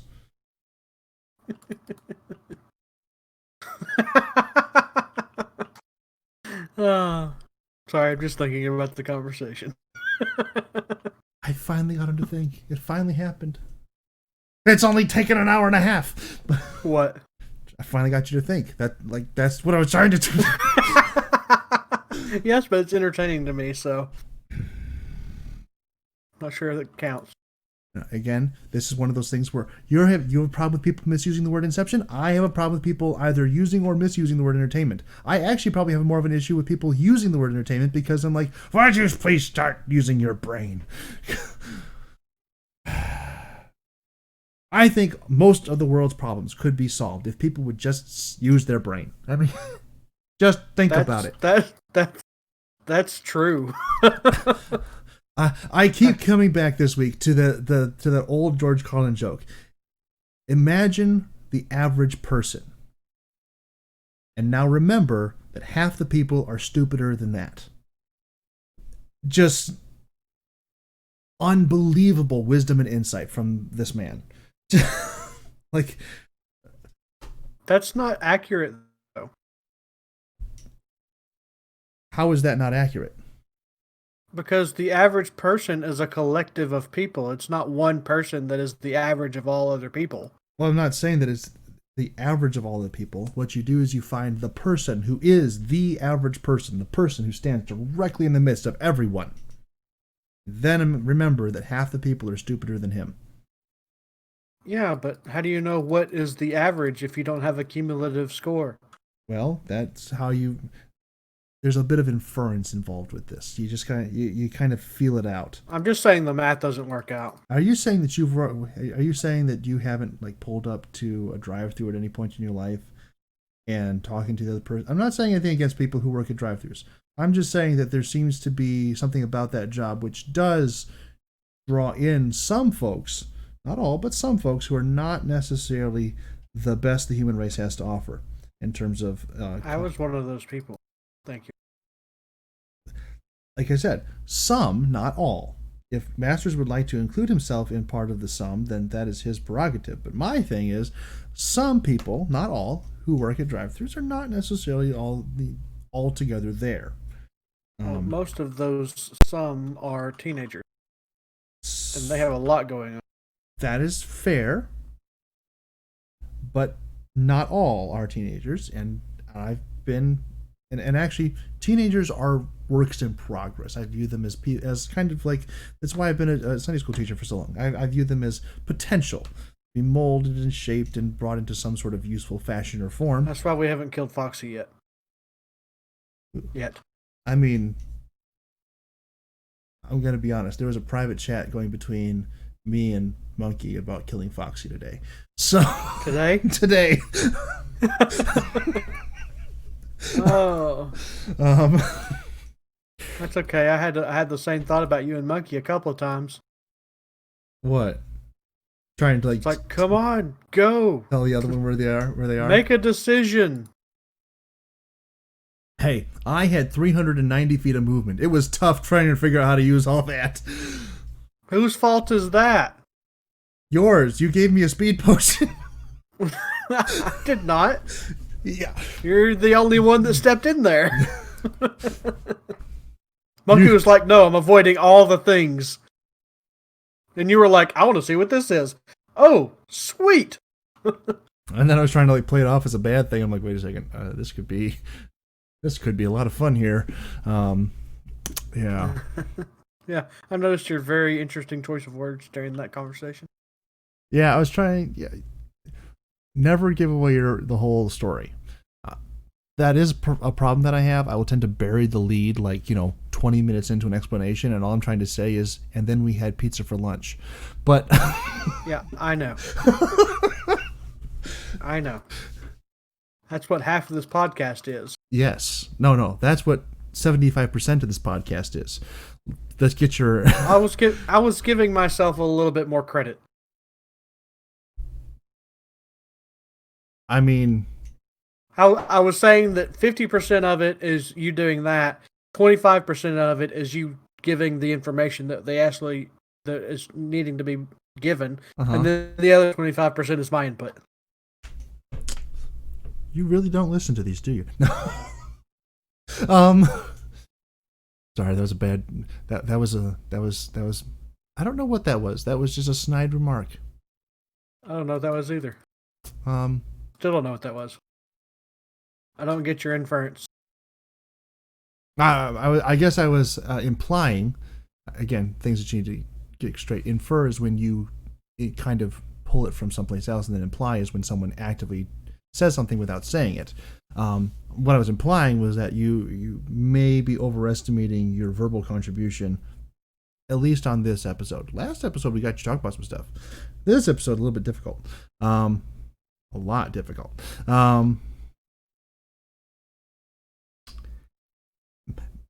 That is kind of the tyranny of podcasting on any kind of weekly or daily basis, because you're only able to talk about the things that happened.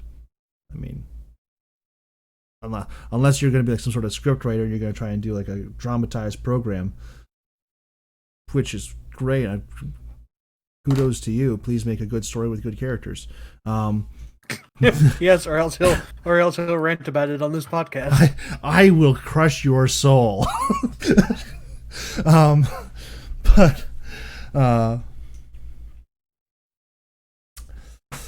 Yeah, just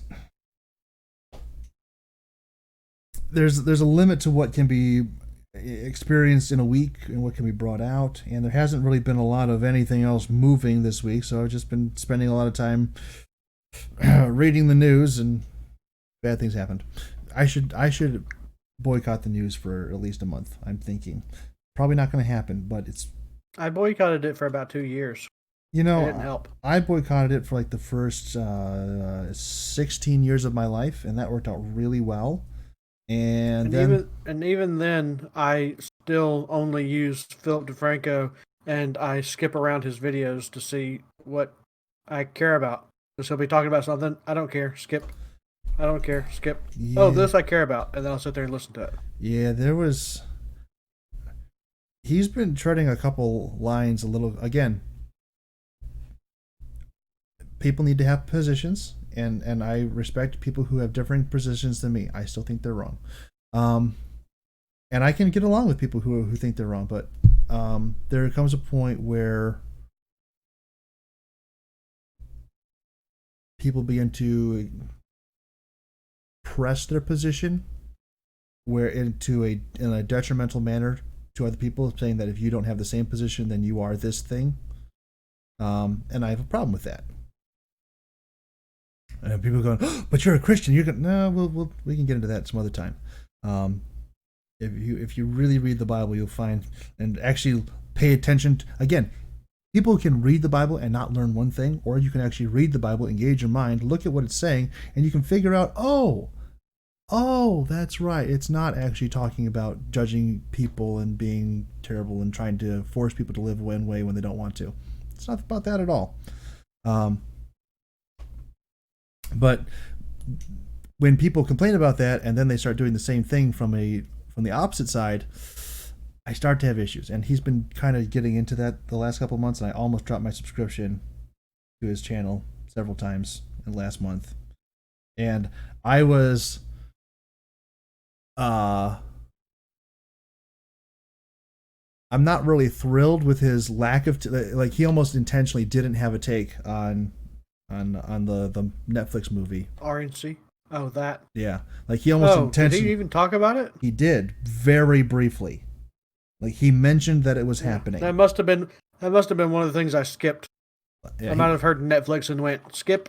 Yeah, he mentioned that it happened, and that was about it. He gave no insight. He gave no opinion. He didn't do anything about it. And I'm like, I wish you had said more, either so that I could be on your side or so that I could know that I'm no longer going to be watching your videos. Because I think anyone who is an apologist for this kind of thing is absolutely irredeemable as a person, and I want nothing to do with them. And I have no problem saying that anywhere. If this is the episode that gets us kicked off of YouTube, this is the episode that gets us kicked off of YouTube. Like I said, your YouTube guidelines and policies are convoluted enough. I'm quite sure there's been at least 100 things said by me in this episode that will get us kicked off of YouTube just by one person coming in and saying, I don't think these people need to be on here anymore. Probably a good thing we're on other platforms now. I so don't care. Yeah, I'm just there are things that I will, like I said, I don't like to create opportunities for conflict, but in things that are important, I will seek an opportunity to lose something personally in order to make sure that everyone understands this is something that is important. And this is something that I stand very firmly on one side of or another. I have no qualms about that whatsoever. Yeah, that's, yes, I've had this YouTube channel for who knows how long at this point. I don't even know how long I've had this YouTube channel. Don't care.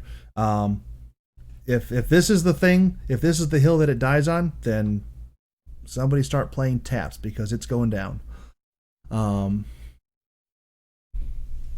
Yeah. There are some things you absolutely cannot compromise on, and that is at the top of the list. Yeah. Yep. I guess I'm thinking I still haven't changed the information on my bot, a Twitch bot. It's still saying Mixer. No. It still says other things. Oh. Okay. Yeah, I mean, if you want to promote a different podcast masters, that's okay. You can do that. I don't mind.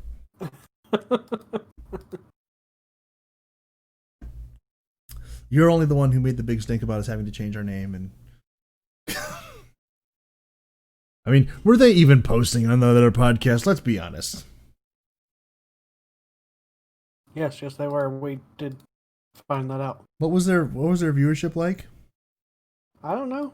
We should find that out. I don't know how to check those things. Like, we should really find out what their viewership like. We might probably more than one. Let's say we might want to change our name back until we steal some of those people.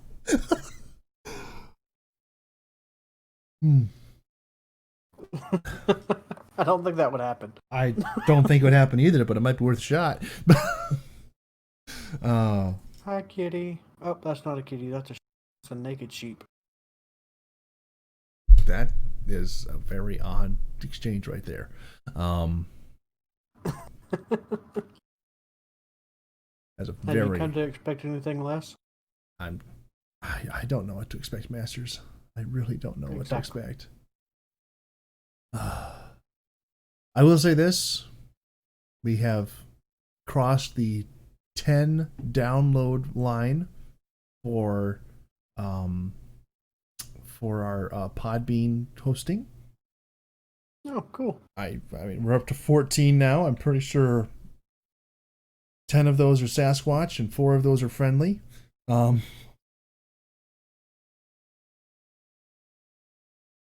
um, What episode number are we on? this will be episode number 12. An even dozen. I mean, 12 and then a half because we had the extra. Yeah.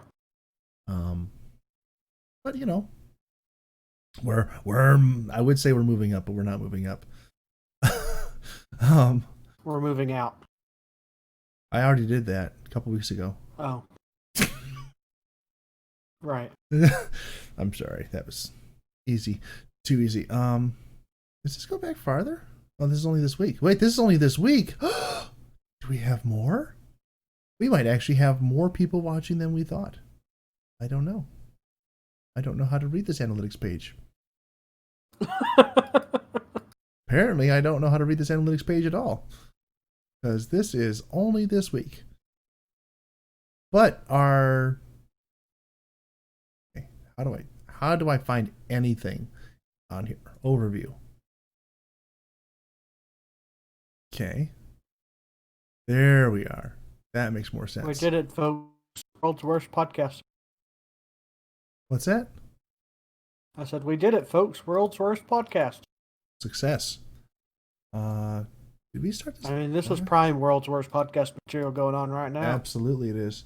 Okay, so last it went down. It went even further downhill after your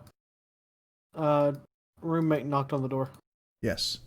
So there are a total of 14 downloads over all time.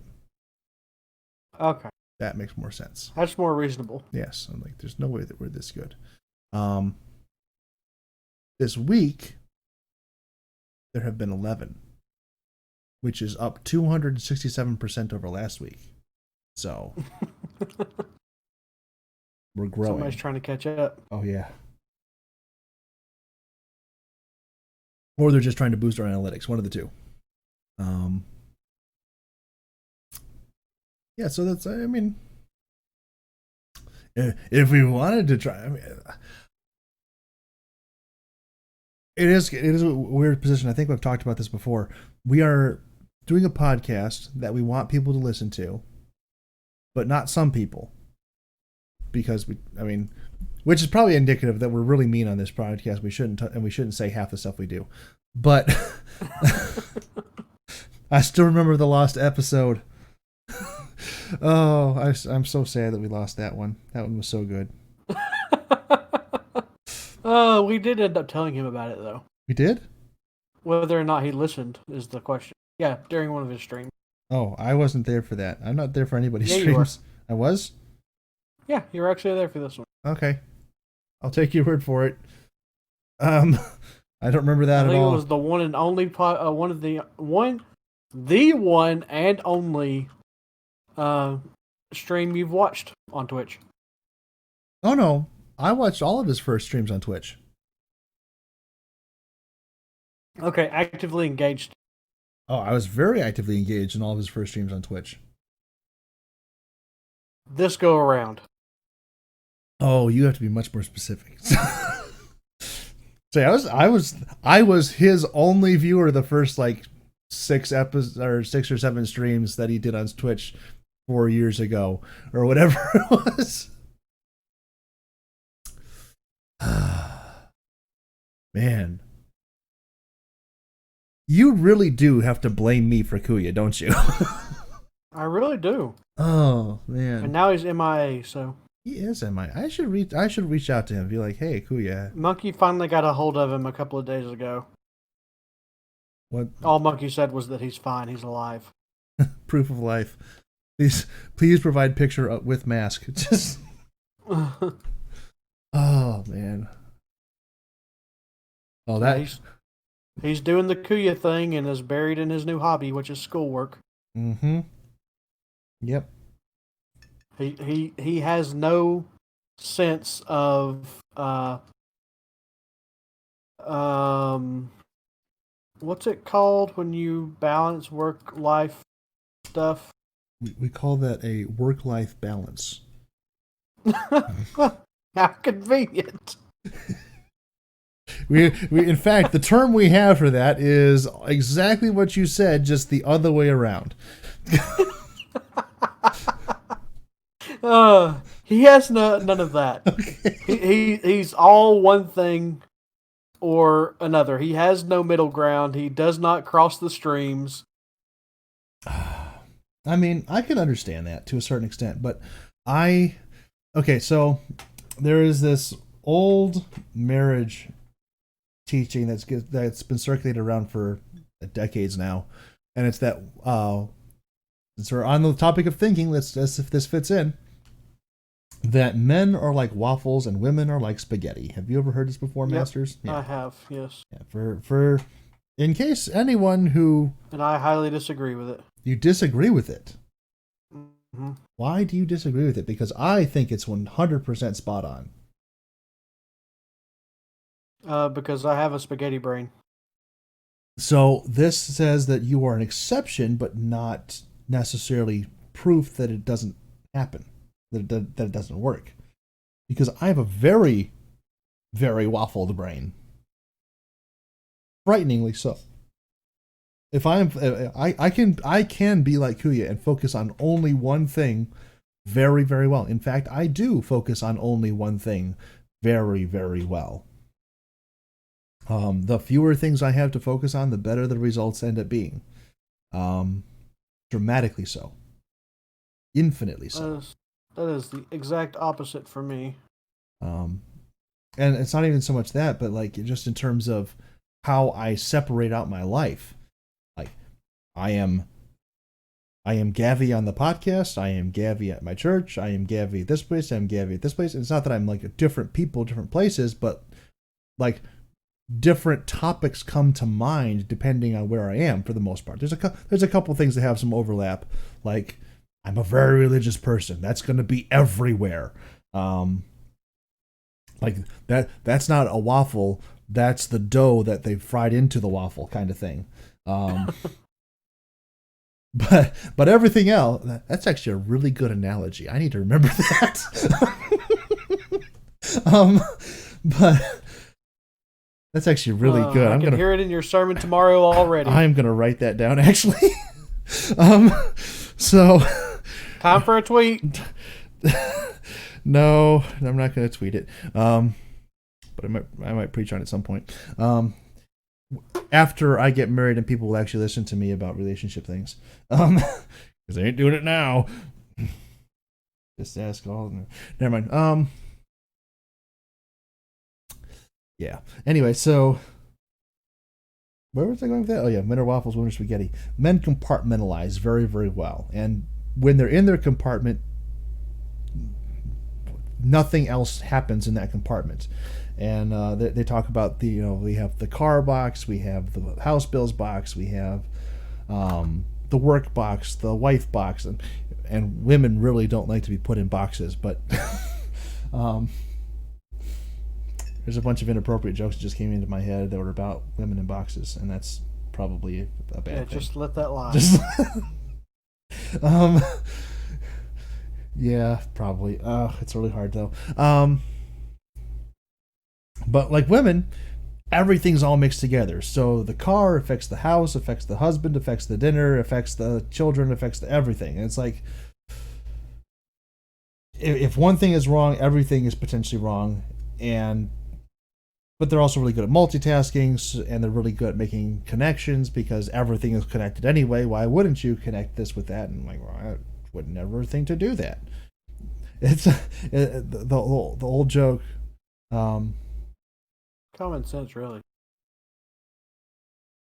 Okay, so since you are admitting to having a spaghetti brain, how is it common sense that everything is connected to each other?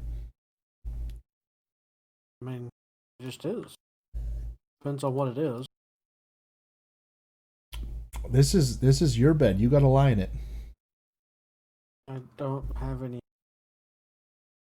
I mean, so Well, so my example, like I'm at work, I'm focusing on one task. As soon as that task is finished, I mentally close that box, I open up another box, and I start doing that task instead.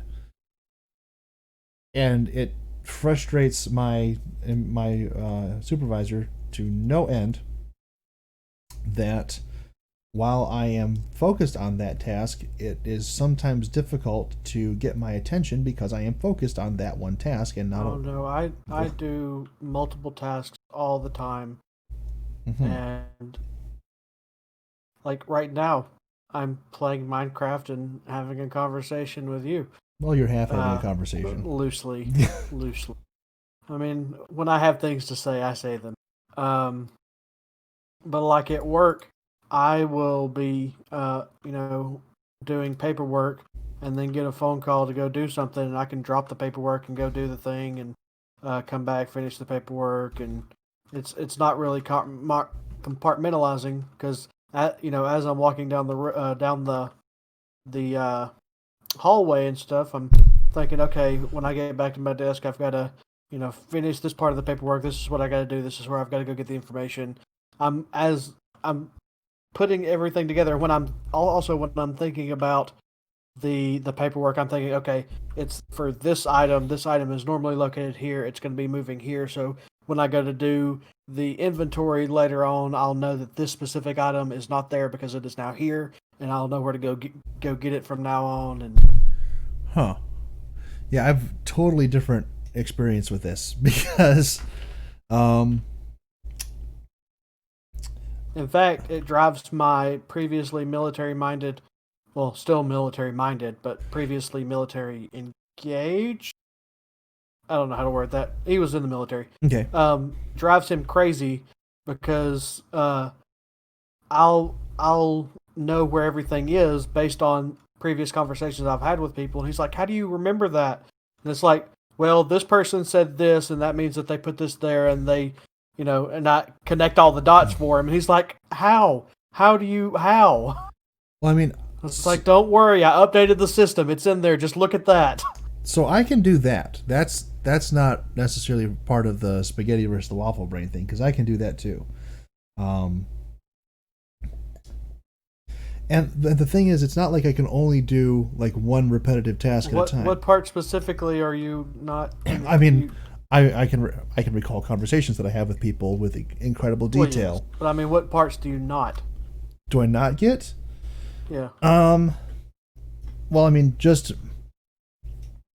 if you ever want to see me very stressed out, put 3 different things on my desk and say, "Just get these done," and then walk away. Oh. And giving me no. That happens to me all the time. I'm just like, okay, and I'm like, no problem. And they like don't, because this one right here is very similar to this one. So basically, I can just do the same thing, copy it over, and then just change a few things, and I've got both of them done within the matter of seconds. Oh no. So what'll happen is like, because I automatically try to compartmentalize, I try to prioritize what the tasks are. That is my first step. I believe every successful action begins with a good plan.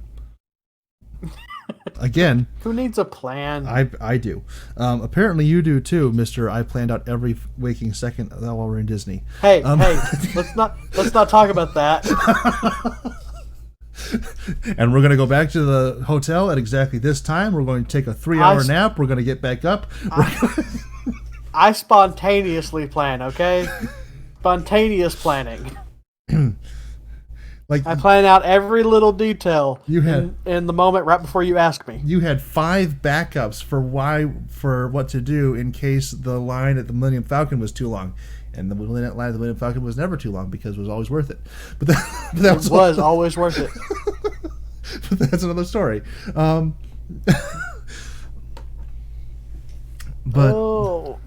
But like, so they'll put 3 tasks on my desk and say, okay, just get these done. And they won't give me a time frame. They won't tell me which is the most important. They won't tell me like anything. They'll just be like, and I'm of the opinion that bad instructions or poor instructions lead to poor results. See, so the way I deal with that is if I'm given a time frame, I will do it and then give it to them the day before. In most cases, unless I have questions or whatever, and I need to clarify and all that jazz. Right. But for the most part, if I'm given a timeline, I give it to them the day before they ask for it. Right. If I'm not given a timeline, I do it and set it to the side until they ask about it. And then I'm like, oh yeah, here, give me a few more minutes and I'll have it for you. And then I wait about an hour and then I send it to them. Okay. That's just government work. Okay. So you're the reason my taxes are so high. No. You can't even deny it at this point either. No. No. Listen, when I started working here, I was very, very, very gung ho. Let's get it done. And I would be given a task, and I would go and do it, and I would get this task done in like 4 hours, and then have nothing to do for the rest of the week. Okay. And now it's not. Well, now it's like that again because I'm stuck at home when I have a physical, hands-on job. Mm-hmm. But I can't go into work, so I work from home and just do paperwork stuff when it's needed. That's a whole other story. But I was told that one of the things that happens is somebody gives you a task. They ask you how long it's going to take you. You think about it, however long you think it's going to take, double it, and then double it again. And you tell your supervisor that. Because then they're going to take that information, they're going to double it again, and go and tell their supervisor. And that happens all the way up. And then if you get it done early, you're good. Oh, my Lord. So there's this episode of Star Trek The Next Generation. And that is how the government works, ladies and gentlemen.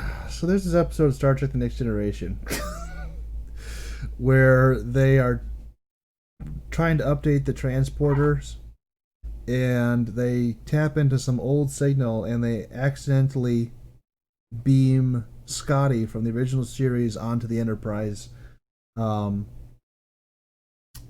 all his glory. Because the mythos is that he was working on interstellar transporter technology, and he transported himself, and his signal got lost, and he was lost into the cosmos forever. And then they happened upon his signal, and they were able to re-download him, as it were. And he has almost this exact same conversation with Geordi LaForge, who is the chief engineer on Captain Picard's Enterprise, where he's talking with him, and he's like, hey, so Captain Picard comes back and says, it's like issuing orders. He says, how long until you can have this fixed? And Geordi LaForge just answers him, and he walks away. And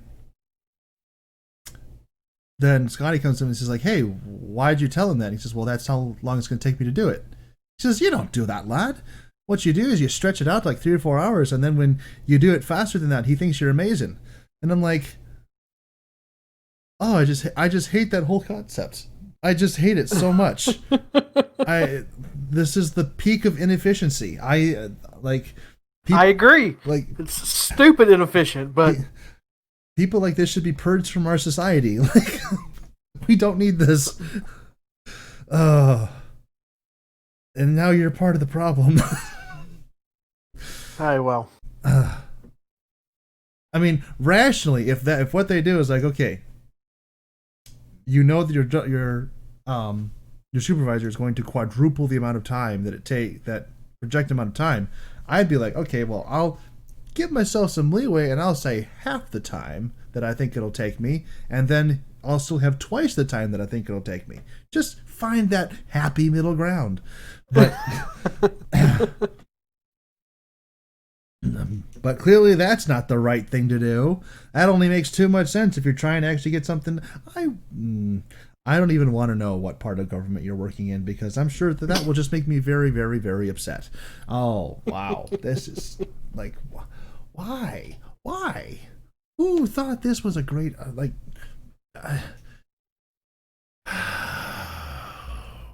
Hey, I don't make the rules, I just work by them.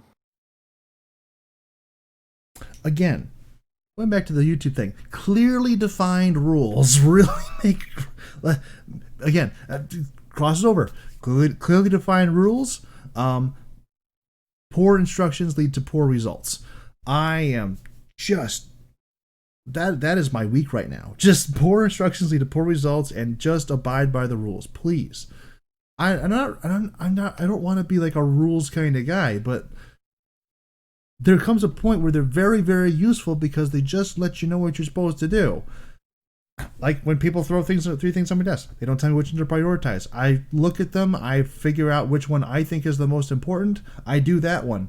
I'm always wrong. And then they get mad at me and I'm like, well, did you say this was the most important one? Did you say this is the one that you needed before 3 o'clock? Did you say? No, I didn't say that. Well, you were standing here. You could have told me. You could have just communicated that to me, and then we would have had no issues whatsoever. Wow. What? I lost you for a good 30, 40 seconds. Don't worry, I still had me. I was just complaining about, poor results or poor instructions. I figured you were, but you went silent for 40 seconds, and I was like, hello? You may want to check your internet connection, because I didn't hear you either. We know it's not my internet connection. No, it's not my internet connection either. Fiber. Anyway, so yeah, it's just like, if people are going to be... Yeah, but you have AT&T, so... Does it really count? Every time I try and download or upload something, you betcha. Yes, it does. I don't think I've lost service at all. So I'm going to say that, and it's going to drop out in the next 5 seconds, but, I don't think I've lost service at this point. But getting back on topic here... There's a topic? A present topic. The one where we were discussing about, really we're discussing the ability to multitask and, waffle brains versus spaghetti brains. Spaghetti brains, yep. But to me, it seems much more efficient to simply take the energy required to do a task and complete the task and move on to the next thing, rather than do a task halfway, use energy to transition from one task to another task, do that task halfway, use energy to transition again to another task, and do that task halfway, and then use the same, more energy to transfer back and forth between tasks. It just, in a strictly efficiency-minded setting, that is absolutely the least efficient way to do it. Just do it, transition, do it, transition. That way there's no energy or time lost going from one task to another.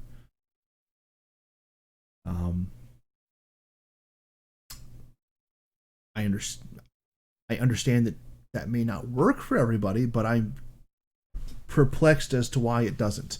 Because to me, it just seems to make the most amount of sense. See, this right here, Masters.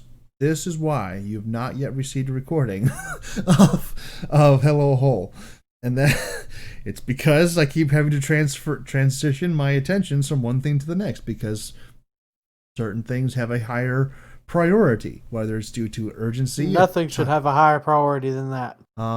You're incorrect. Some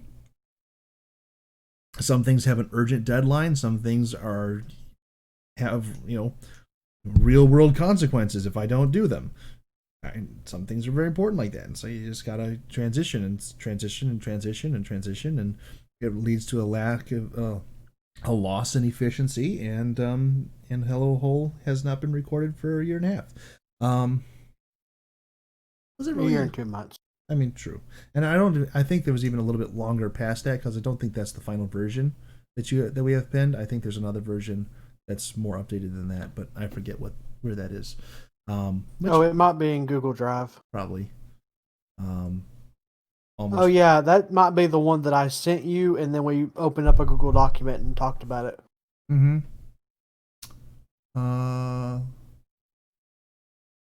Maybe.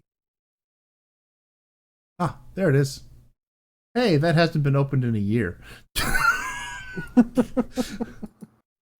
Found it. Nailed it. Yeah, someday I'll get to this. Now that it's not buried under 75 documents, it might actually be easier to do that. See? Efficiency. It just happened right there. It came to mind. We took care. We moved it closer to the top of the stack. Efficiency, Walmart delivery. That's not true. Oh, Huh? I said that's not true. How's that not true? Walmart delivery is not efficient. How is it not efficient? I order what I want, they bring it to my door. That's weird. I mean, Grocery. I understand that that's exactly how it's supposed to work, but I've never heard of anybody of it actually working out that way. Like you're the first one. You are the first one I've heard. I've been using this since March. This is how I get my groceries every week. See, this is the problem. We are making it easier. I mean, I'm happy that it's working out for you, but we're not making it easier and easier for people to just like become hermits, like full-time hermits. I am okay with this. I mean, I generally am too, but it's also like this is going to lead to the breakdown of our society really quickly. It's fine. I accept it. Okay, so I had a conversation with someone who clearly didn't understand the idea of supply and demand or supply in general. There's a lot of people that don't understand that concept. Yeah, I was talking to him a couple weeks ago about the fact that there is a meat shortage going on right now in the United States, and they said, "Oh, that's not a problem. I just go to the store and get some more." And I'm like, "No, that's not how that works." Well, no, it's always you just go to the store and you buy meat. And I'm like, "Where does the meat come from?" Well, they bring it in on trucks. Where do the trucks come from? Like I felt like I was talking to a 5-year-old. This is like a 26-year-old girl, and I'm like, what's wrong with you to not understand that there's like an involved process with multiple people contributing here, and you don't understand how the meat gets to the store? How have you made it in life this far? It just boggles the mind. Again, think. Some people are just incapable. You have to accept it. You know,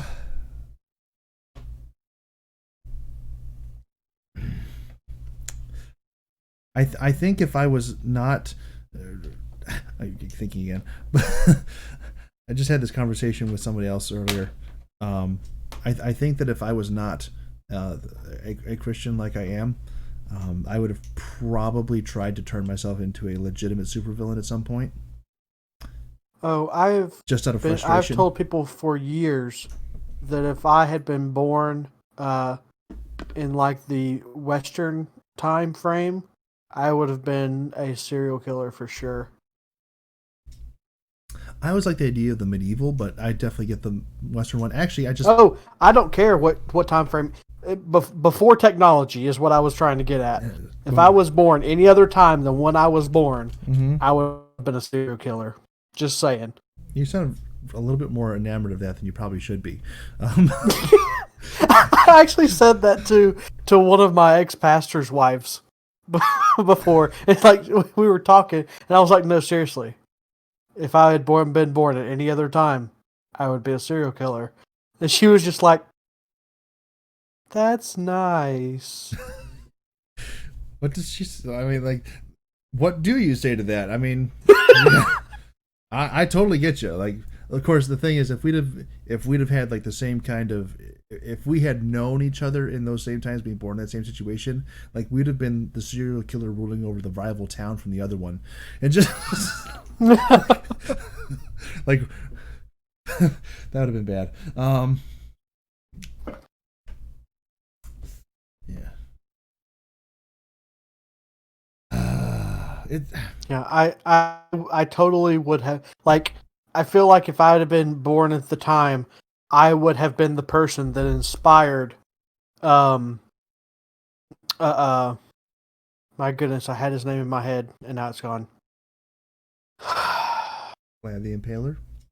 The opposite of Sherlock Holmes. Oh, Moriarty. Moriarty, yes. I would have been the person that Moriarty was based off of had I lived at a different time. I don't necessarily think I would do that because Okay, so this is actually this. Okay, I finally found a topic that we can talk about that is not Becoming depressing. serial killers. Let's go. Well, okay. Hey, this is the podcast that gets us banned. It's fine.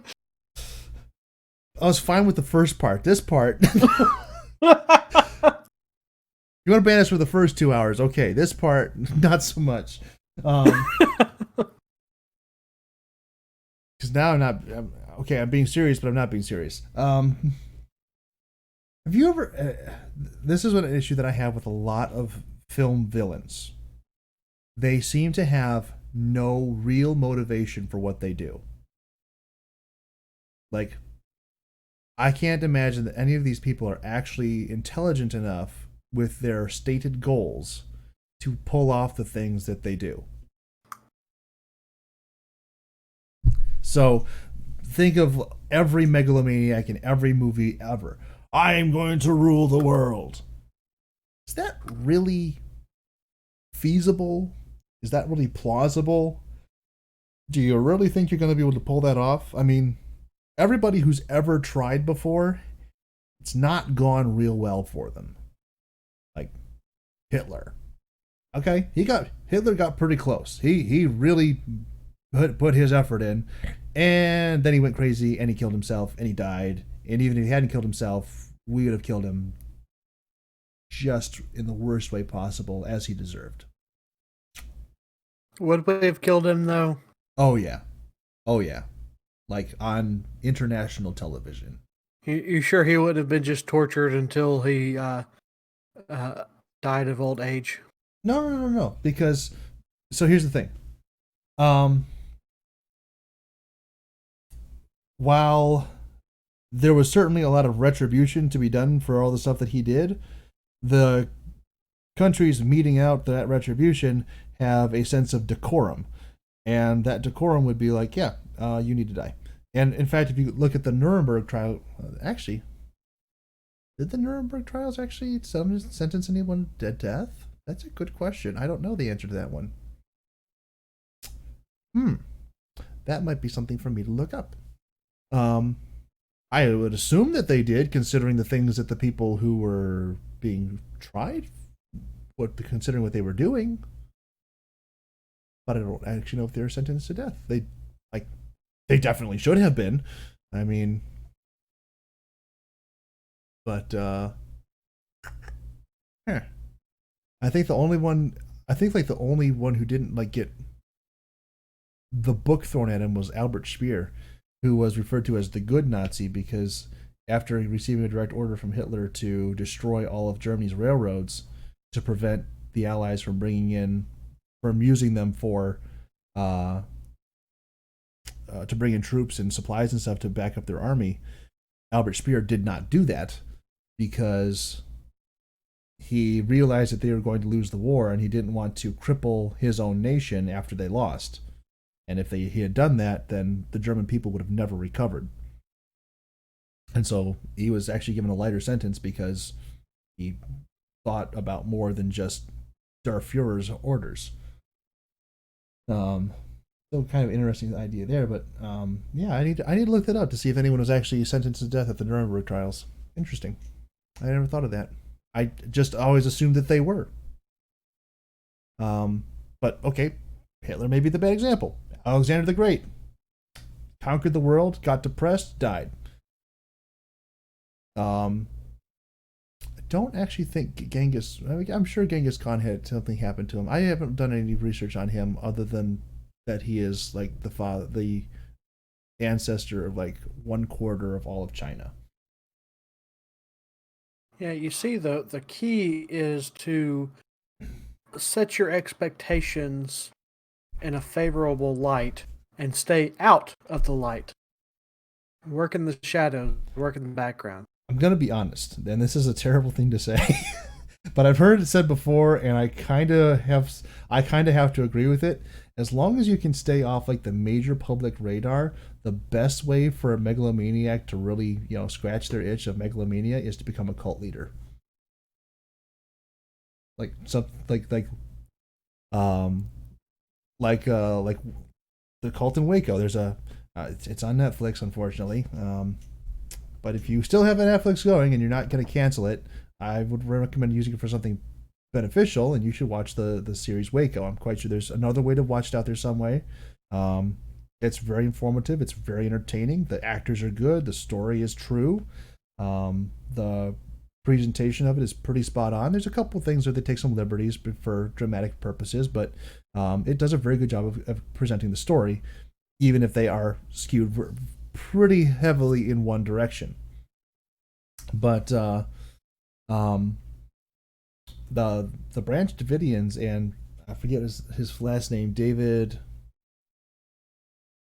something, like, that was a guy who thought way more of himself than anyone has a right to, and it was really working out for him as long as he kept it small, until he started to get a little bit too big for his britches, and attempting to potentially break some unconstitutional laws. I don't think he should have been.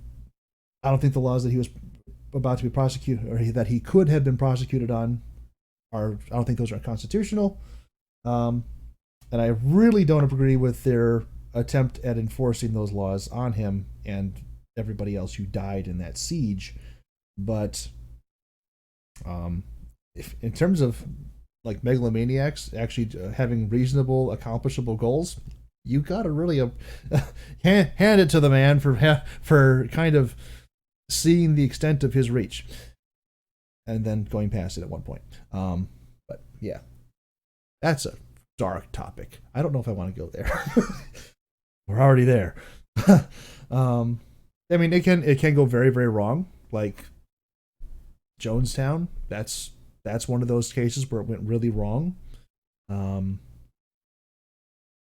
Definitely not a great example there.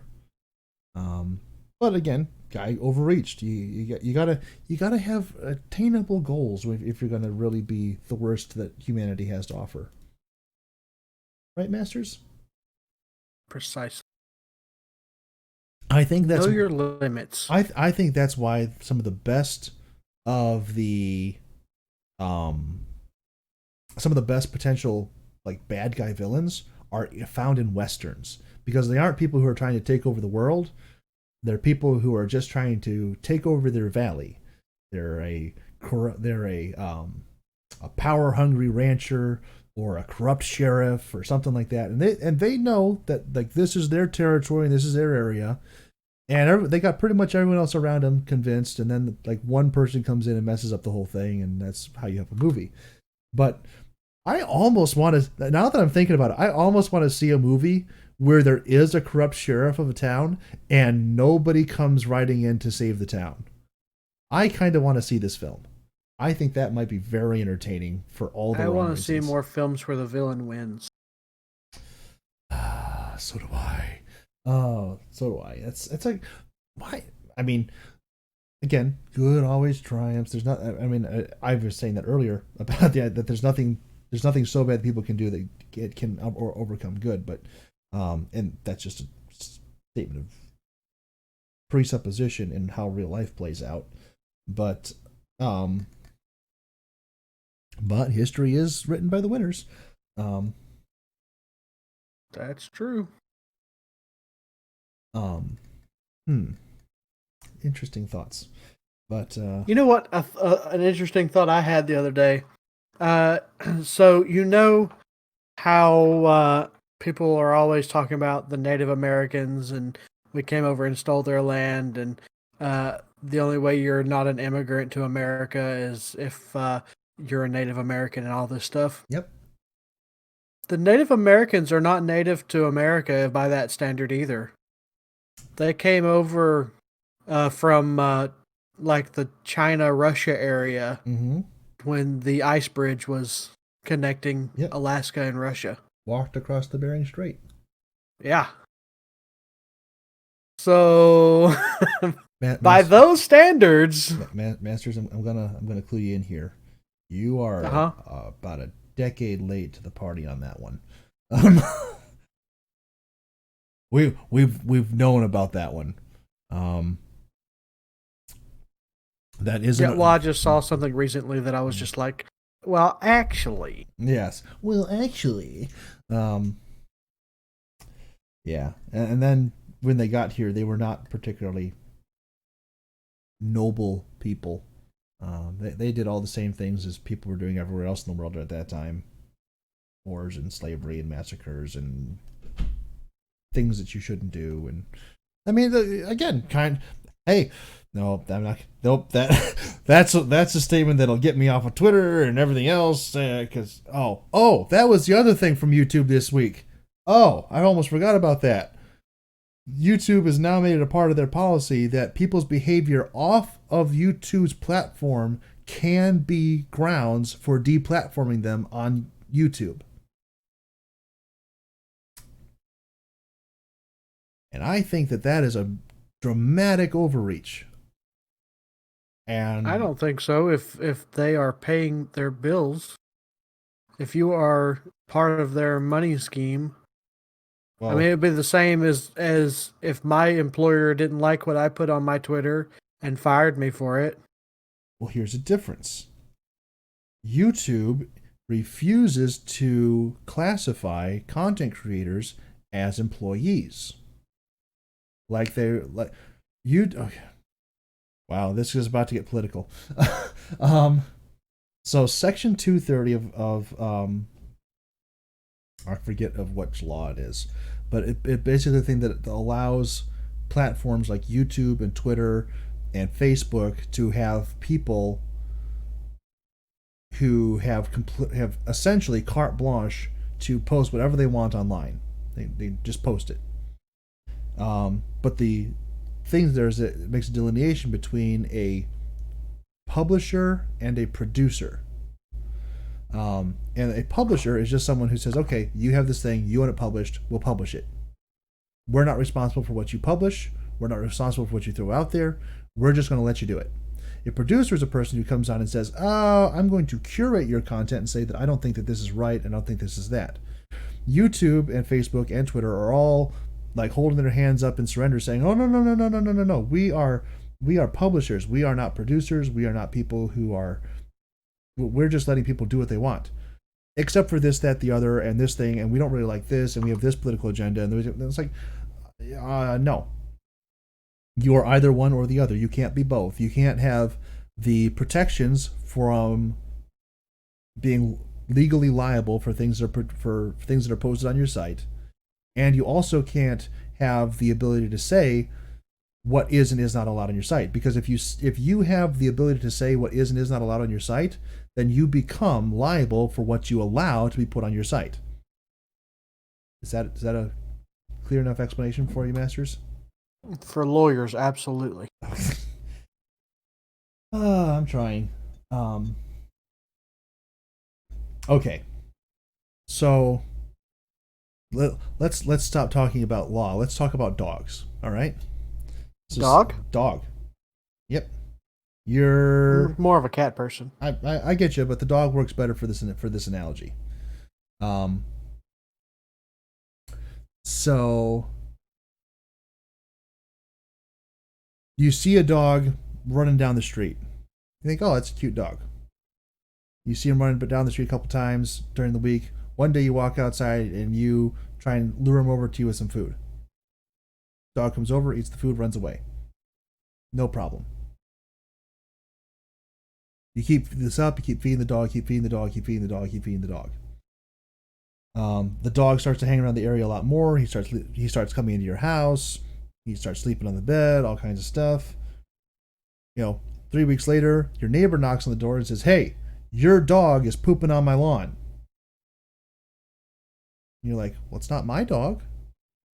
Well, you're feeding him. So you're contributing to the problem of him pooping. He's living in your house, which is right next to my house. He's causing problems for me. It seems to me a lot like this is your dog. Oh, no, it's not my dog.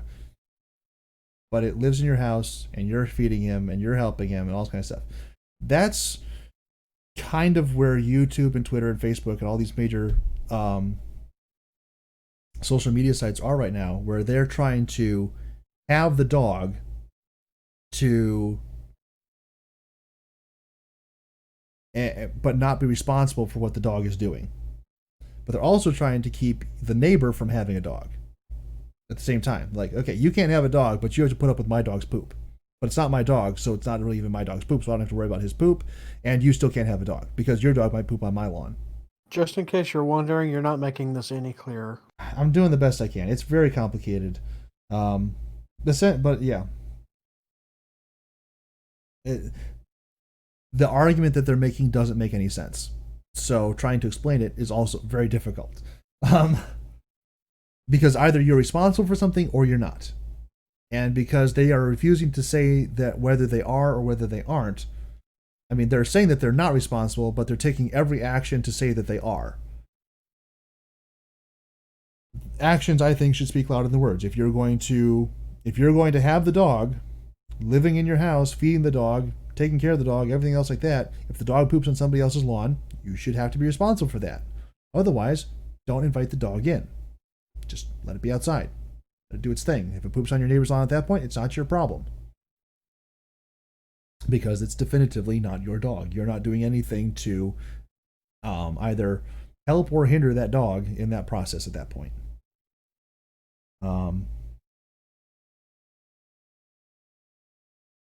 Again, probably not really helping to explain it, but I'm hoping. I'm trying making some sense to Sass at least. But their idea that they can deplatform you for something that you say off of their website, I have a problem with that. Because then they're saying that they're going to go to your neighbor's house and they're going to say that really is going to your neighbor's house and saying, well, because you are trying to have a dog, you can't have one because I don't have one, despite the fact that their dog is pooping all over the lawn. So it's just not working out very well. No, it's not. Like, you lost me a long time ago. I understand exactly what I'm saying. I just may not be saying it very well.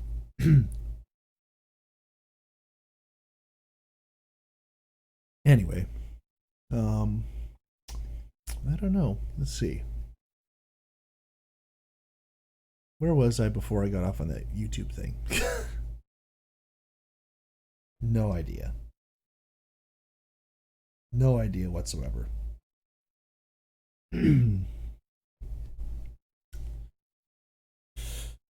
I have one more thing that I might have wanted to talk about tonight, but I think I'm just going to use that for something else. That is a potentially, I mean, with everything else going on, it's a potentially kind of positive thing, and not that I want to keep a positive. Oh no, it's definitely negative. Never mind. There's been enough negativity on this podcast. We're gonna leave that one for another day. Is there anything that you wanted to toss in here, Masters? I'm very tired. I figured that. Did you take a nap today? I don't take naps. If I go to sleep, I wouldn't have woken up. I understand that issue, but it might have helped. You don't drink? No, I literally would not have woken up until tomorrow. Do you drink anything caffeinated at all? Not anymore. Okay. Was there a reason you stopped? Well, the only thing I drank that was caffeinated was Dr. Pepper. And I cut out Dr. Pepper. That's recent, isn't it? Like since November? Not anymore, it's not recent. Depends on what recent is. Last November. Within the past year, yes, it is recent. Okay. Let's see here. Since what? When? Now I've got to go back and look at my calendar. Since July 17th. July 17th was my last Dr. Pepper. Very good.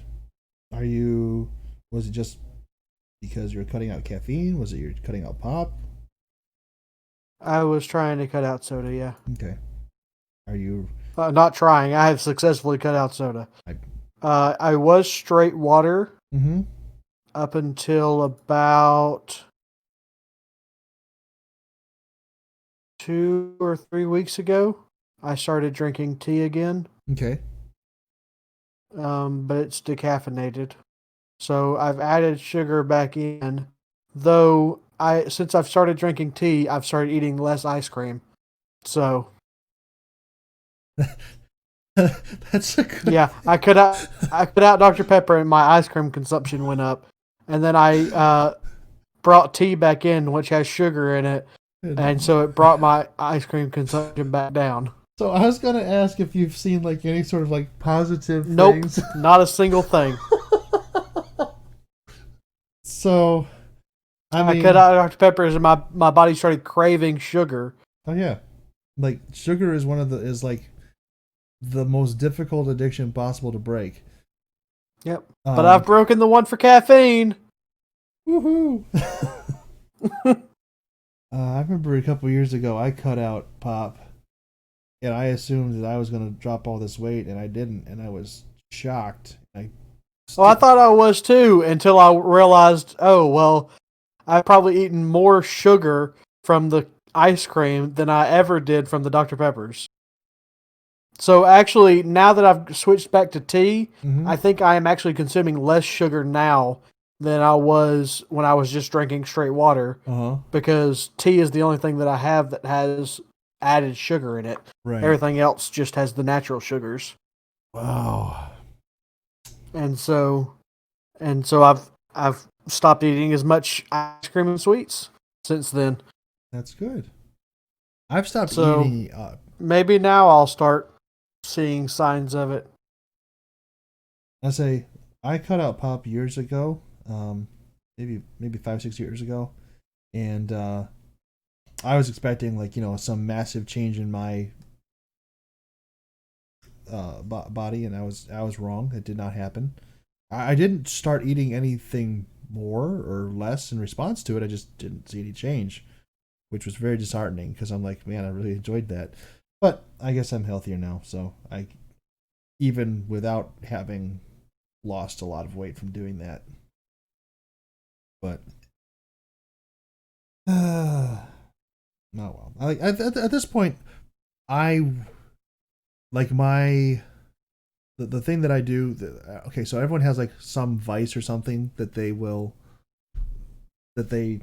enjoy. Mine is uh like specialty sodas. And when I say specialty, I mean like, weird crap that you can't find anywhere. Usually it's some kind of weird root beer or something. But I like those, and so I'll have one of those like once a month or once every 2 months kind of thing. Usually just like at special occasions. I didn't actually have one for my birthday this year. I should have done that. Okay. Um, but yeah, so it's like I cut it out and then I introduced it back in very minute amounts. But I will say this, having moved into my own place, I am eating a lot less in general. Just dramatically less. Yeah, you eat a lot less when you start having to buy every single thing, Mm-hmm. and you also forget how much of the little things that you are used to having that you don't have anymore, like spices and stuff. Oh no, It's like, oh yeah, I have oregano. Oh, I don't have oregano. My mother has oregano. actually I do have oregano. Well, I also now have oregano. That was a bad example, but just little things like that. well I so those are things that like I would have gotten pretty quickly anyway. I'm not really thrilled with how expensive they are.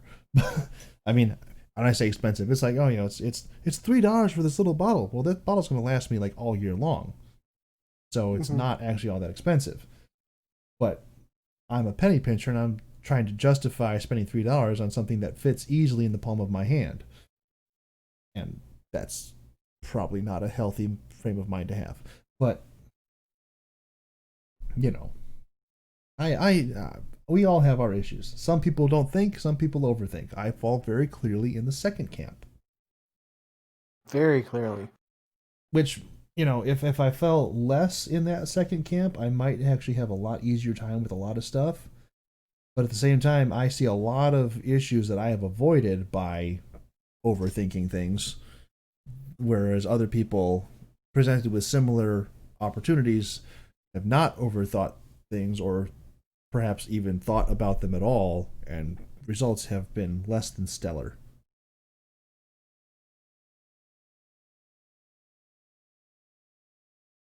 Anyway, Oh, interesting. what? So I saw a thing on Twitter that was saying that YouTube has changed their algorithm again to less harshly punish short form content. And Okay. so people are starting to see more short form content on their homepage for YouTube. So I thought, well, let me go see what changes it's made to mine. Uh-huh. And guess what's on mine? What? I'm just going to send this to you before I even say it. Oh, Lord. Cut Rate Christmas Carols 22. I'm getting nuttin' for Christmas. That by is- none other than Gavisas. That is the worst possible thing to pop up on your feed. What's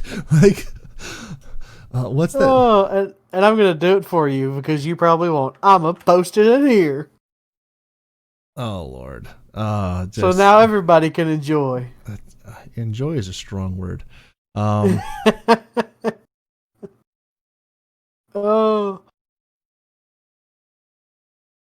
Also, this girl that I sent you earlier is showing up more and more on my suggested feed.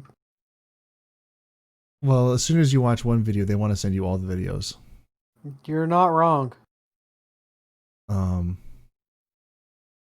mean, that's how I found all the people that I'm subscribed to. I was just like scrolled by one day, I saw an interesting title, and I'm like, oh, okay, yeah, I'll watch that. And then I'm like, oh, this is like the best person ever. And then, things happened. Yeah, sometimes YouTube gets it right. I've also been watching a lot of, not a lot, because it's one thing, but over and over again. I've been watching The Greatest Showman again. Mm-hmm. Just when I have nothing else, I just throw The Greatest Showman on and sing while I do things. Whoa! Wow. Whoa! That was not an So we didn't really have a conversation when we were in Disney about how well or lack thereof you sing.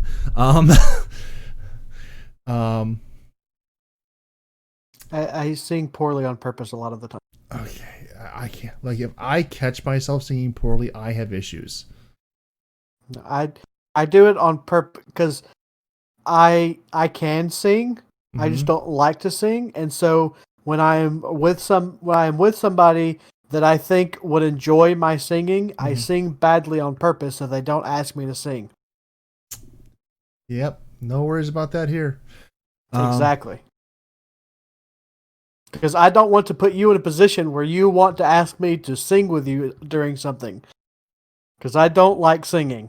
I would not ask you to do that, Masters, I promise. I know, because I've given you the false information that I can't. And I'm okay with that. I mean, I wouldn't ask you anyway. I don't know, you got Kuya to do it. No. Kuya got me to do it. I did not get Kuya to sing.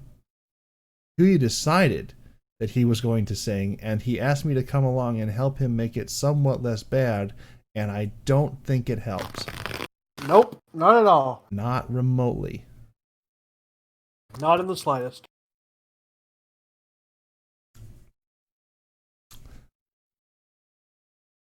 In fact, it probably made it worse. There's an argument to be made there. I'm also... Oh, you just... Okay, yeah. What channel am I in here? I want to make sure I'm not going to post something in the wrong place. I just saw this wonderful new... Sasquatch gave you a cheeseburger for some reason. I don't know. No, he gave you... I don't understand his thought process sometimes. I don't understand his thought process most of the times. I did see this. It's a proposed still from the new Mandalorian season.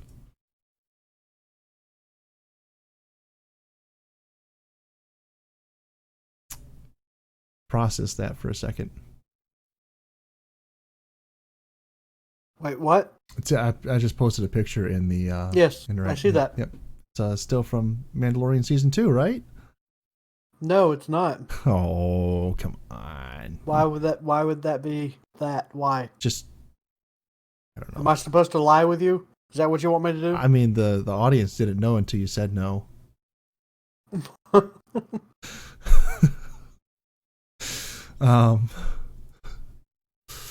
Yeah. Anyway, see, this is kind of the fun part you can have when people don't know if you're being serious or not.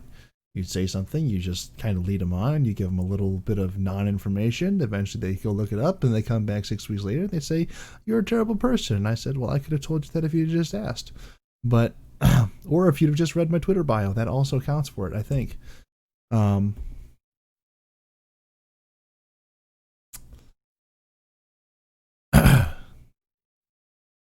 Yep, that's about it.